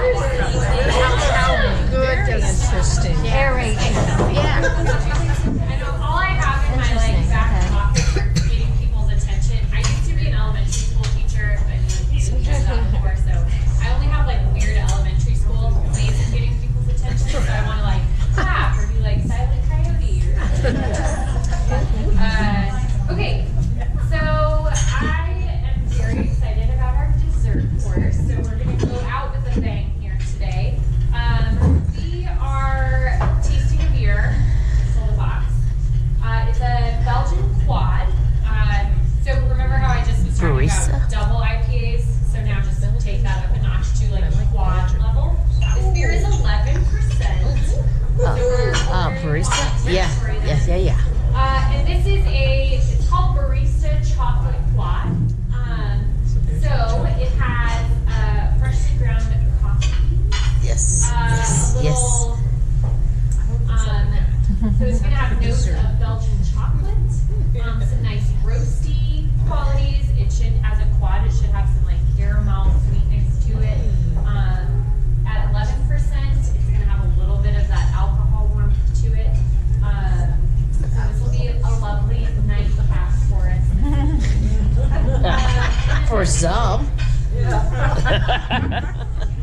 So, and for our dessert pairing tonight, we are pairing this with a burnt brownie crumble, vanilla ice cream, and some fresh mint.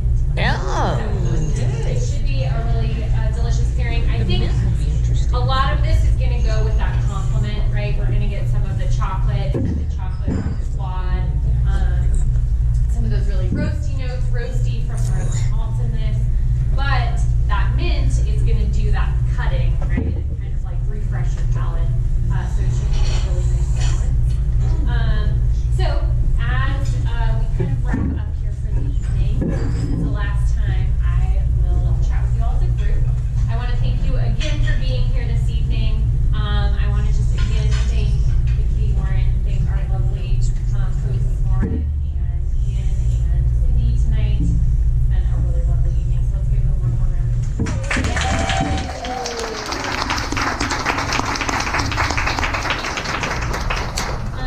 and again, our lovely volunteers from Haven are still here, so feel free to swing by, grab some handouts from them, and chat with them. And then again, this is like bittersweet. Oh, what a perfect dessert word. Bittersweet. Again, this is like, I just can't tell all of you enough how much I enjoy being here, how much like Beer Maven is a light in my day, especially today. I have some stuff going on, so I just wanted to meet you all here this evening. So thank you for sharing that with me. I would love to do something real cheesy and take us up. Ooh. Tell me if you need me to move out of your way. When I'm tall, it's always As much as you need. We'll blame it on the lighting. I recently started a beer education Instagram. So that's been kind of fun and a fun way for me to keep up. I find if I don't have something like that, I just, like my knowledge, I don't push myself unless I have something to push, like a reason to push myself. So if you want to follow your best beer friend, for some beer knowledge, you will see your beautiful selves up there.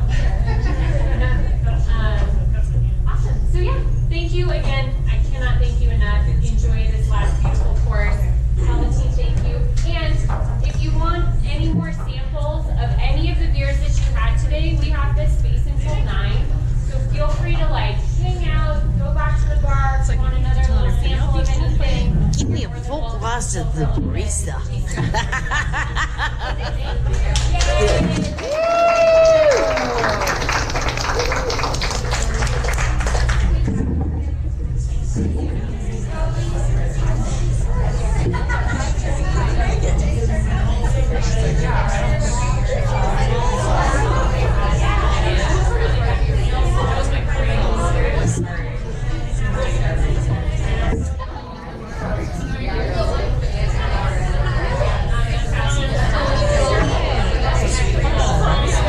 Oh yes, it's been fun. All 3 events. So fun and interesting. Thank you.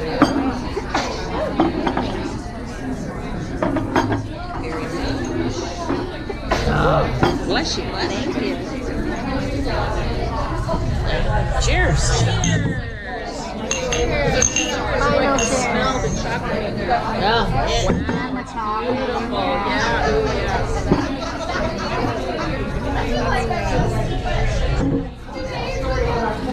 Yes. Kind of reminds me of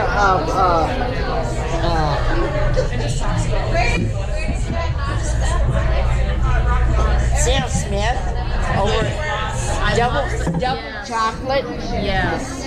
Oh, that is a sipper, and that is a definitely after dinner drink. So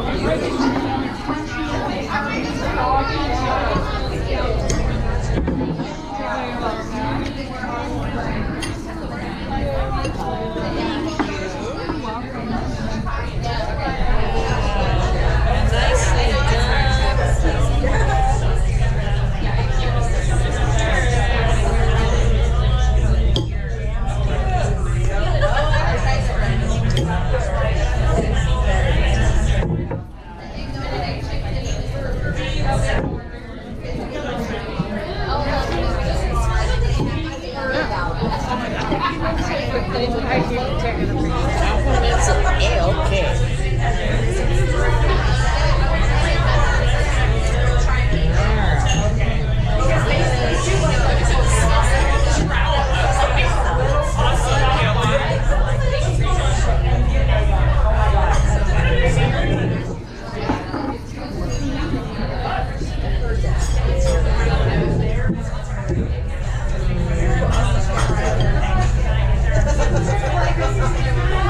Now, they work so well, hand in hand. I'm good doing it separately. Either one is totally a dessert. Yeah. I was thinking I'd rather just drink this on its Yeah. own, because then you start losing that. Yes. You start losing some of the detailed essence. Yeah. And I'm not getting the alcohol. Compared with this, it does, not that it was really big, but it's just so fun. The raspberry making a bit of a change. Which is nice. Make the temperature too.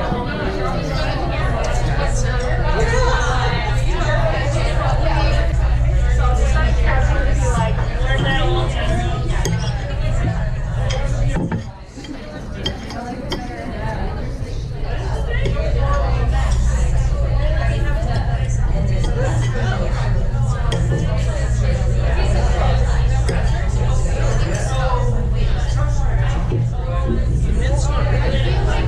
Okay, that was stronger.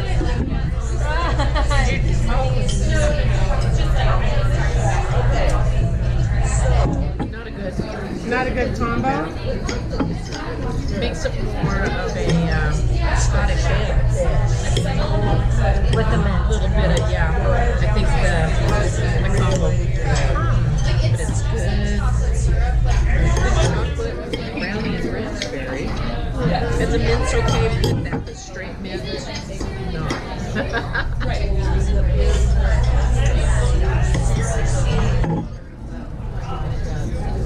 She's done just as well by choosing New Holland Dragon's Milk. Oh my god. I may have to try that. That is so good. It tastes like chocolate milk. That sounds. And it's 11%. And you'll never even notice it. Until you stand up. Oh, okay, I better do. Yeah, the mint's almost like chewing gum and then drinking beer.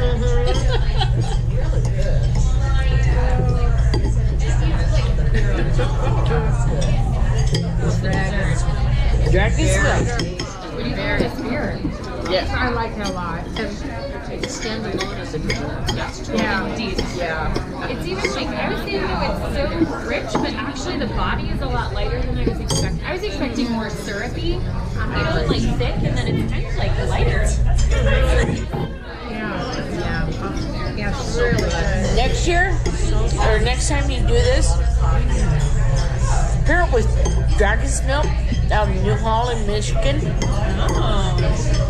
The beer tastes like milk chocolate. Can you get it in Montana? I don't know. Pull some strings. But you can pull some strings. I bet you. New Holland, Dragon's Milk, and this excellent combination because, oh my god. This kind of makes me, I like want to put nice ice cream in this. It smells fantastic.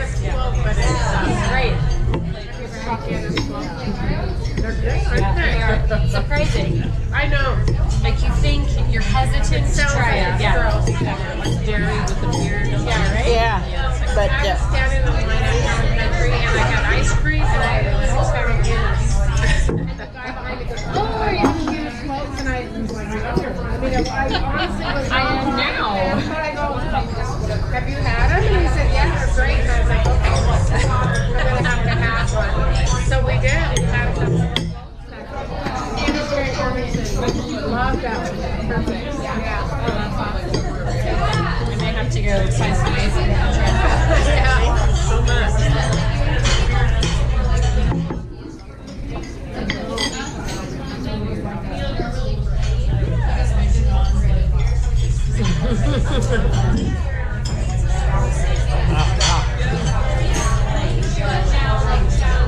But I think I would put ice cream. It's not the naughty,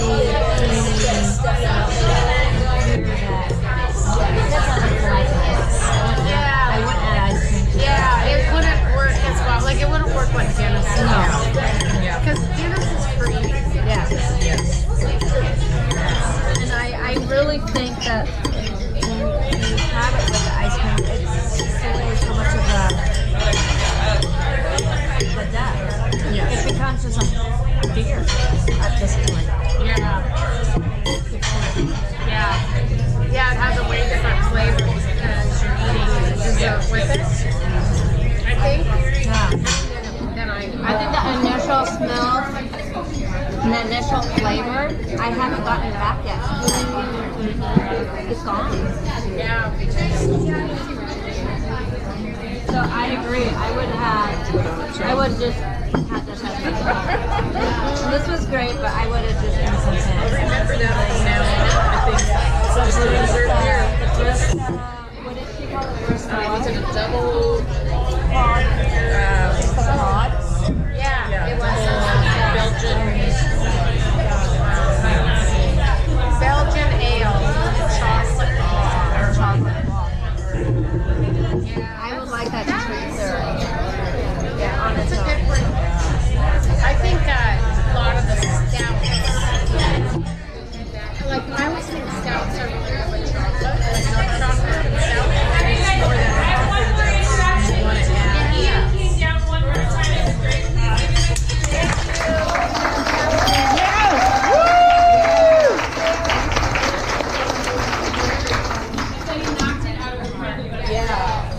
Yeah, this it was great. Thank you. thank you.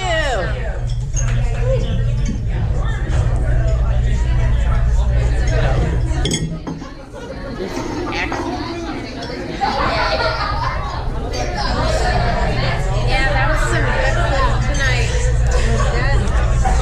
You came to the right one. Yeah.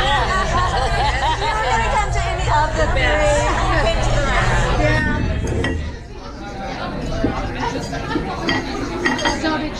So the other ones didn't have food, but did you taste beer at all? Yeah, yep, All of them had tasting. yep. The first two had tastings, the last one had food and taste. Yeah, it's Beer really beer. neat. I wish I would have came though. I didn't even really know they were going on, and then Hillary got me the ticket for this one for Christmas. It was very nice. No, this was good. Yeah. I mean, it was really well prepared. I thought. Yeah, 'cause I wasn't expecting, because, so the kitchen is connected to the upstairs area, which is kind of barish kind of food. You don't expect it to be. I didn't come in with high expectations. Yeah. Yeah, I thought it was pretty. It was great. Yeah. Pretty gourmet.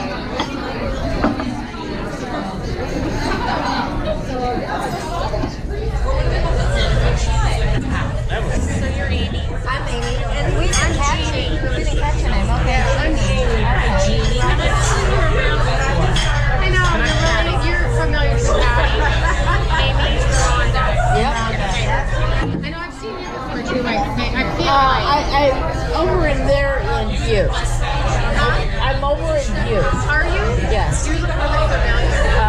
came from Butte to South. Came to Butte from South Dakota. Okay. So. So where are you at? Stick mine on. I looked at the class, Legion Oasis. It's 47th and Harrison Avenue. Okay. So, Yeah. I have some good friends in Butte, and whenever they're from there, but they don't live there. And their dad lived. What's the name of it? It's in the Flats too. The street, I can't think of the name right now. It starts with a W. when? No, it's kind of like you drive a little ways past these condos. Oh, kind of out there by the interstate. Kinda, yeah. Yeah. Anyway, I can't think of the name of it. I don't know the But name it's of the kind of street. a weird name. Yeah. We would go and we would check out the brewery and go to the Breweries. distillery. And I like that. That distillery is really good. Yeah, it has Frank. I tell you what, you can't beat that.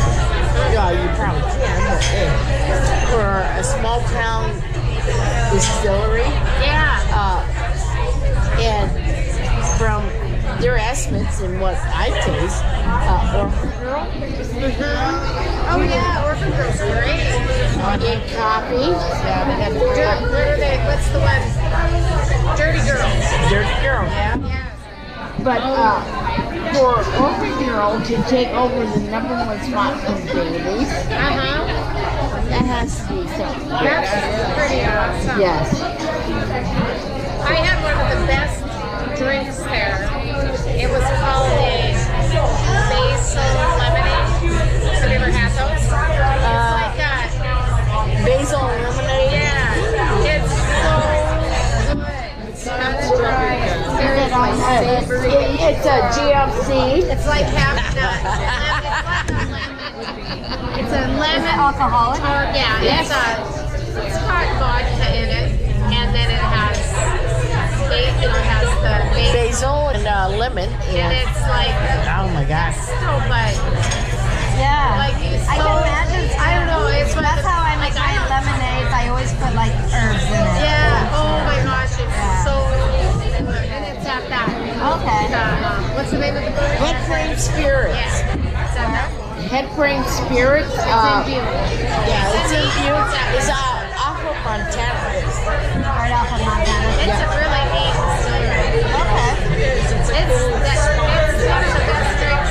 I don't usually drink drinks. I usually drink beer, but it's one of the best drinks I've ever had. Yeah, I was like, I mean, I've thought about it since. I thought about it since. It's like, I gotta go back there and have one of those Well, drinks. the only problem is you can only have 2 drinks. Then I had the Orphan Girl there. That's where I Yeah, yeah.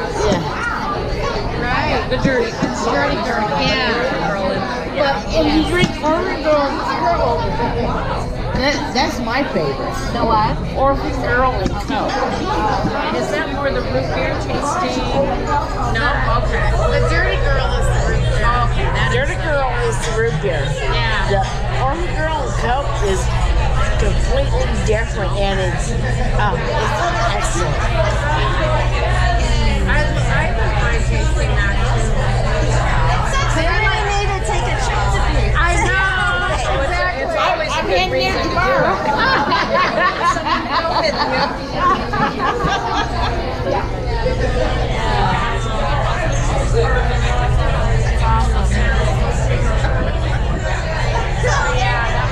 That was a fun time. I haven't been there for a while, to Butte for a while, but a couple of years. Yep. I like the folk festival. That's really fun. They're in July. Uh-huh. Oh I went yes. to that thinking it'd be more folk music, but But it really no, it's all kinds of music. Yeah. Yeah, and I thought it was more folk. Yeah. I was like, Traditional folk. Right. Yeah, It's all sorts of music. yeah. They call it folk festival to get people in there, Okay. and they false as an advertisement. no, it's not. It's music for fun. Yeah. No, actually, the original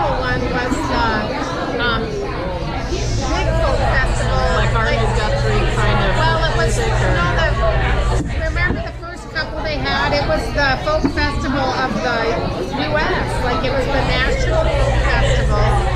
Okay. For like, I think 3 years it was in Butte. And then the Butte people, because they all like to party, and like they like to have festivals. They like to party and they like to have festivals, so they had. So they just kept having it. But even the national one was similar. It wasn't folk music the way you think of folk music, but it was all kinds of music. It was very interesting to me. But it was Tap dancing, yeah. whatever. Right. Intercultural sounds. Yep. And it's music for folks. Yeah. Rock, roll, country, western. Yeah. One of the guys I grew up near, when I was in college, he was in a rock and roll band, and now he's a yodeler. Fascinating. In the Wild West show. What a Conrad, Montana. I know. He was in a real, I don't know, rock and roll type blue wave band first, and then he became a Western yodeler, and he's been there a few years. And he's good. It's such a different, I mean, it's wild to see him do that. Like, whoa, I remember when he wore the tights and in the 80s, you know. So the spandex, the hairbands with the spandex. Right. Yeah. So and now he's cowboy hat. Oh well. But he is really good. He's a good yodeler. So I'm half tempted to get another small helping of that last one. That was really I nice. should just boogie on home. I'm going to go up there and, hey, you have any more of the barista? Yeah. You want one, Patty? If they do, I'll take just another small thing. I have her contact. Let me have you guys, if you guys ever want to go to beer. Seriously, I would do it. I really would. Okay. And mine is 406. Thank you. You want to tell me? We could probably just, okay. Yeah, just do that. 406 580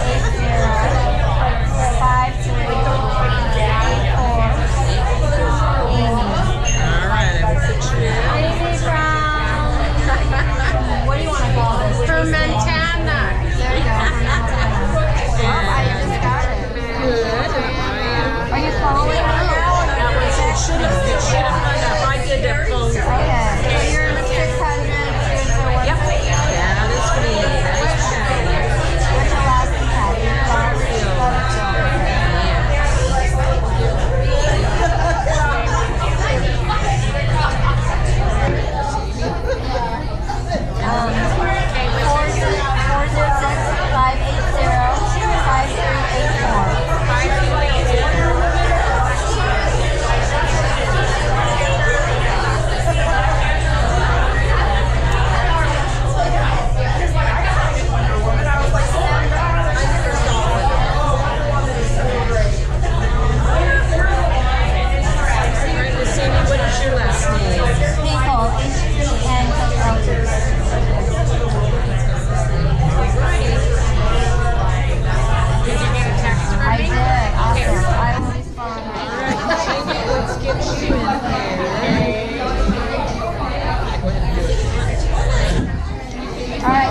I'm out of here. It was awesome to meet you. Yeah, nice to meet you too. Again. Yes. Nice to meet you. Super fun. Okay. All right, I am 406. And onward to you. Drive safely. I need to. Okay, you're Patty. Yes. Last name is Butterfield if you want to put that in. That's amazing. Yes. Do you have other relatives in I town? do not. I would gladly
give you this one. 406. I can give you the South Dakota number too. So Okay, whichever you'd like to do. I'm giving you a Montana number. 406 792 5687. Alrighty. I've got you there. I'm gonna put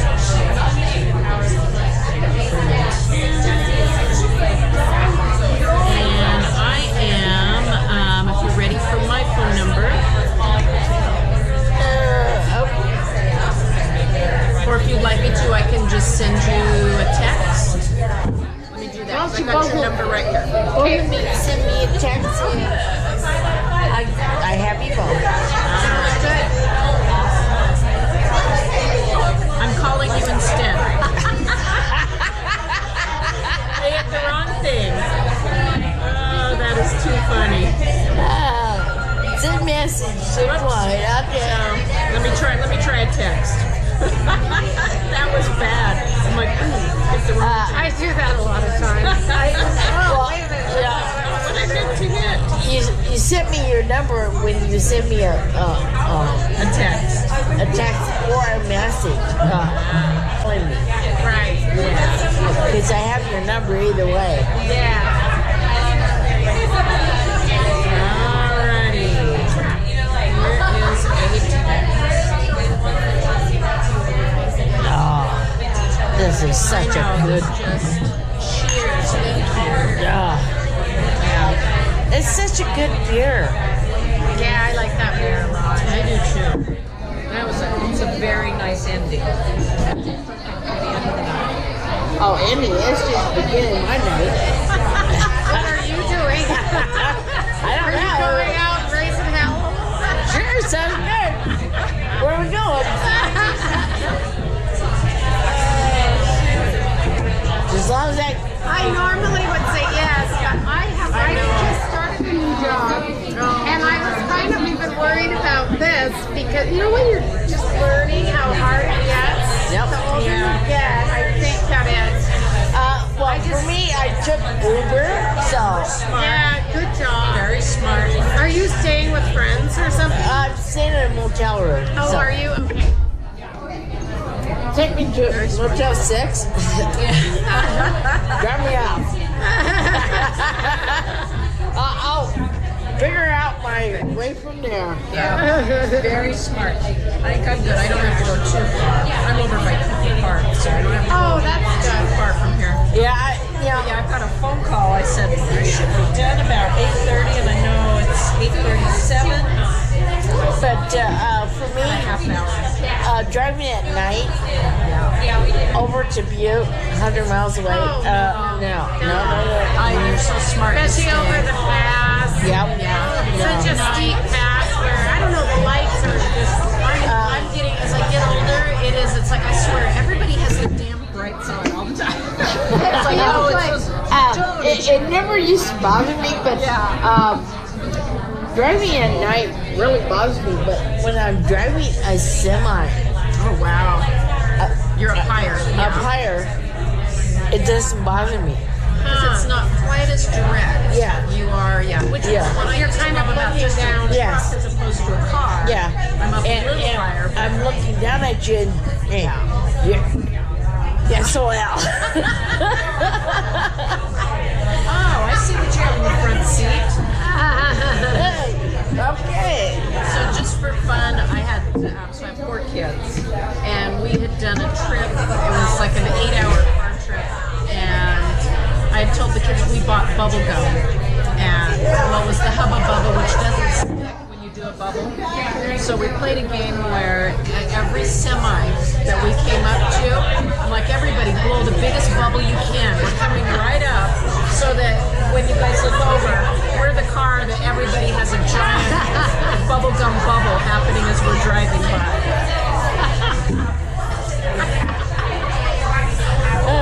Try to be entertaining. Yeah.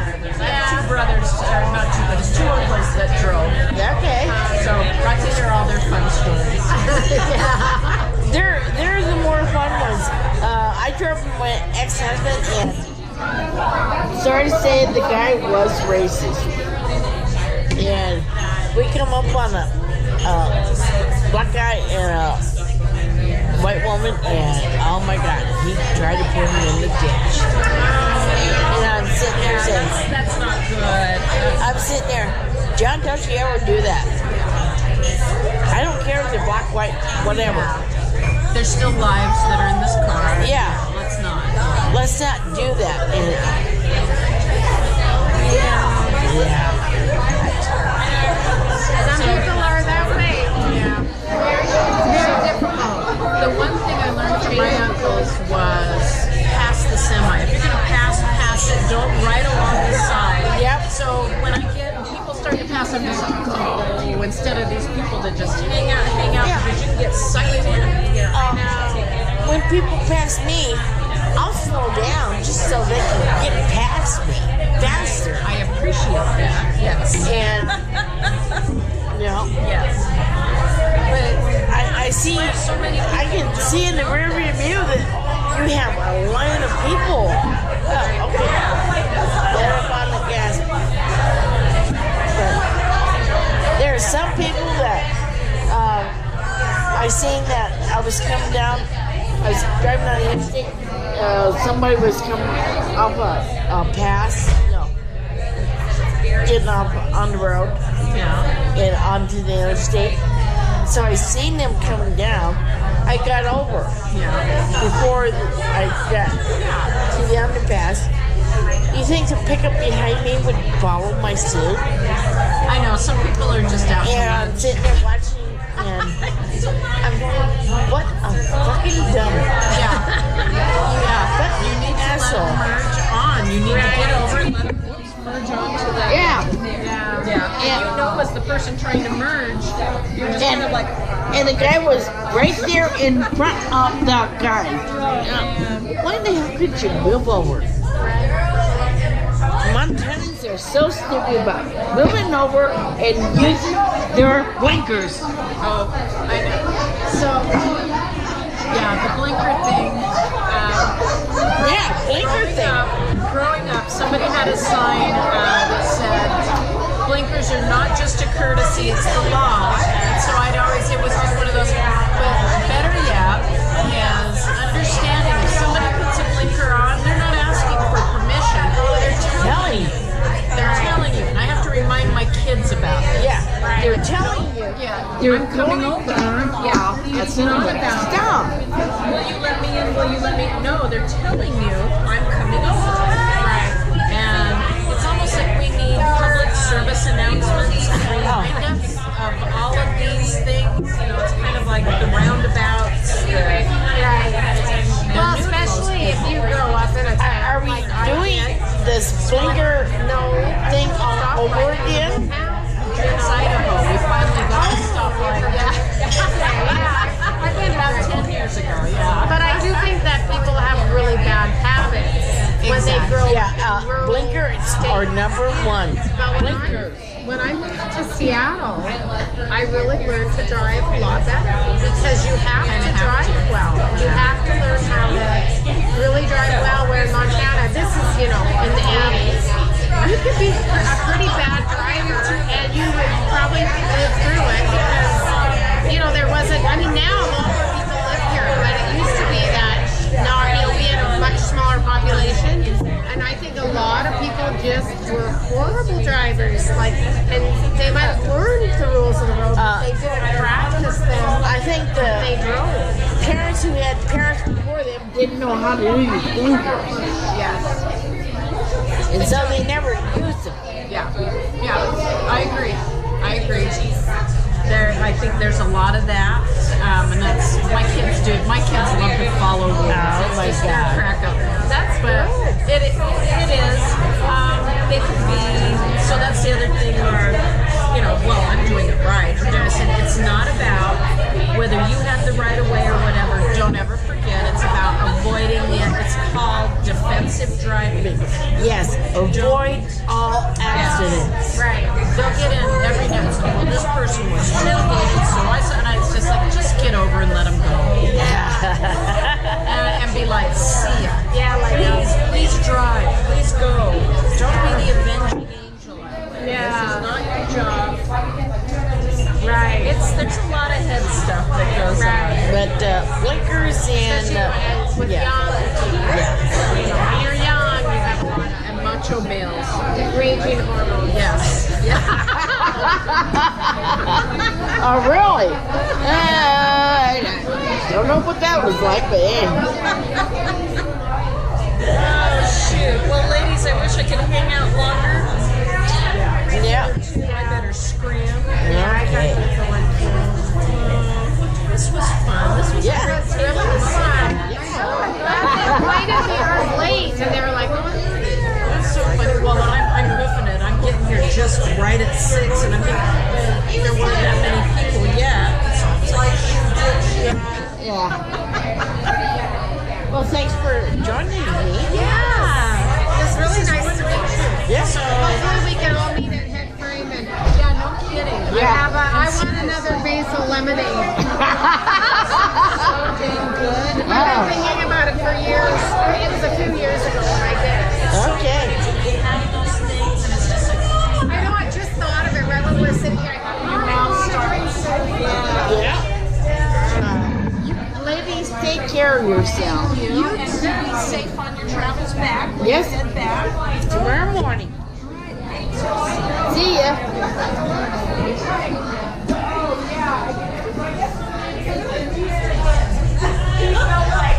Are you gonna hit the R's and most? I'm thinking about it. Whatever. Favorite place you like to go? Bars or no, I don't have a favorite place. I just You're just gonna check it out. Check out the scene. check out the scene. Cool. Take one. Oh yeah. Do you have one of these? Yes, go ahead and take it. How do I Take go? one. I did. Oh, maybe I will take one. I'll take one for He really has Too, because I already have 2 or 3 of them. Well, it was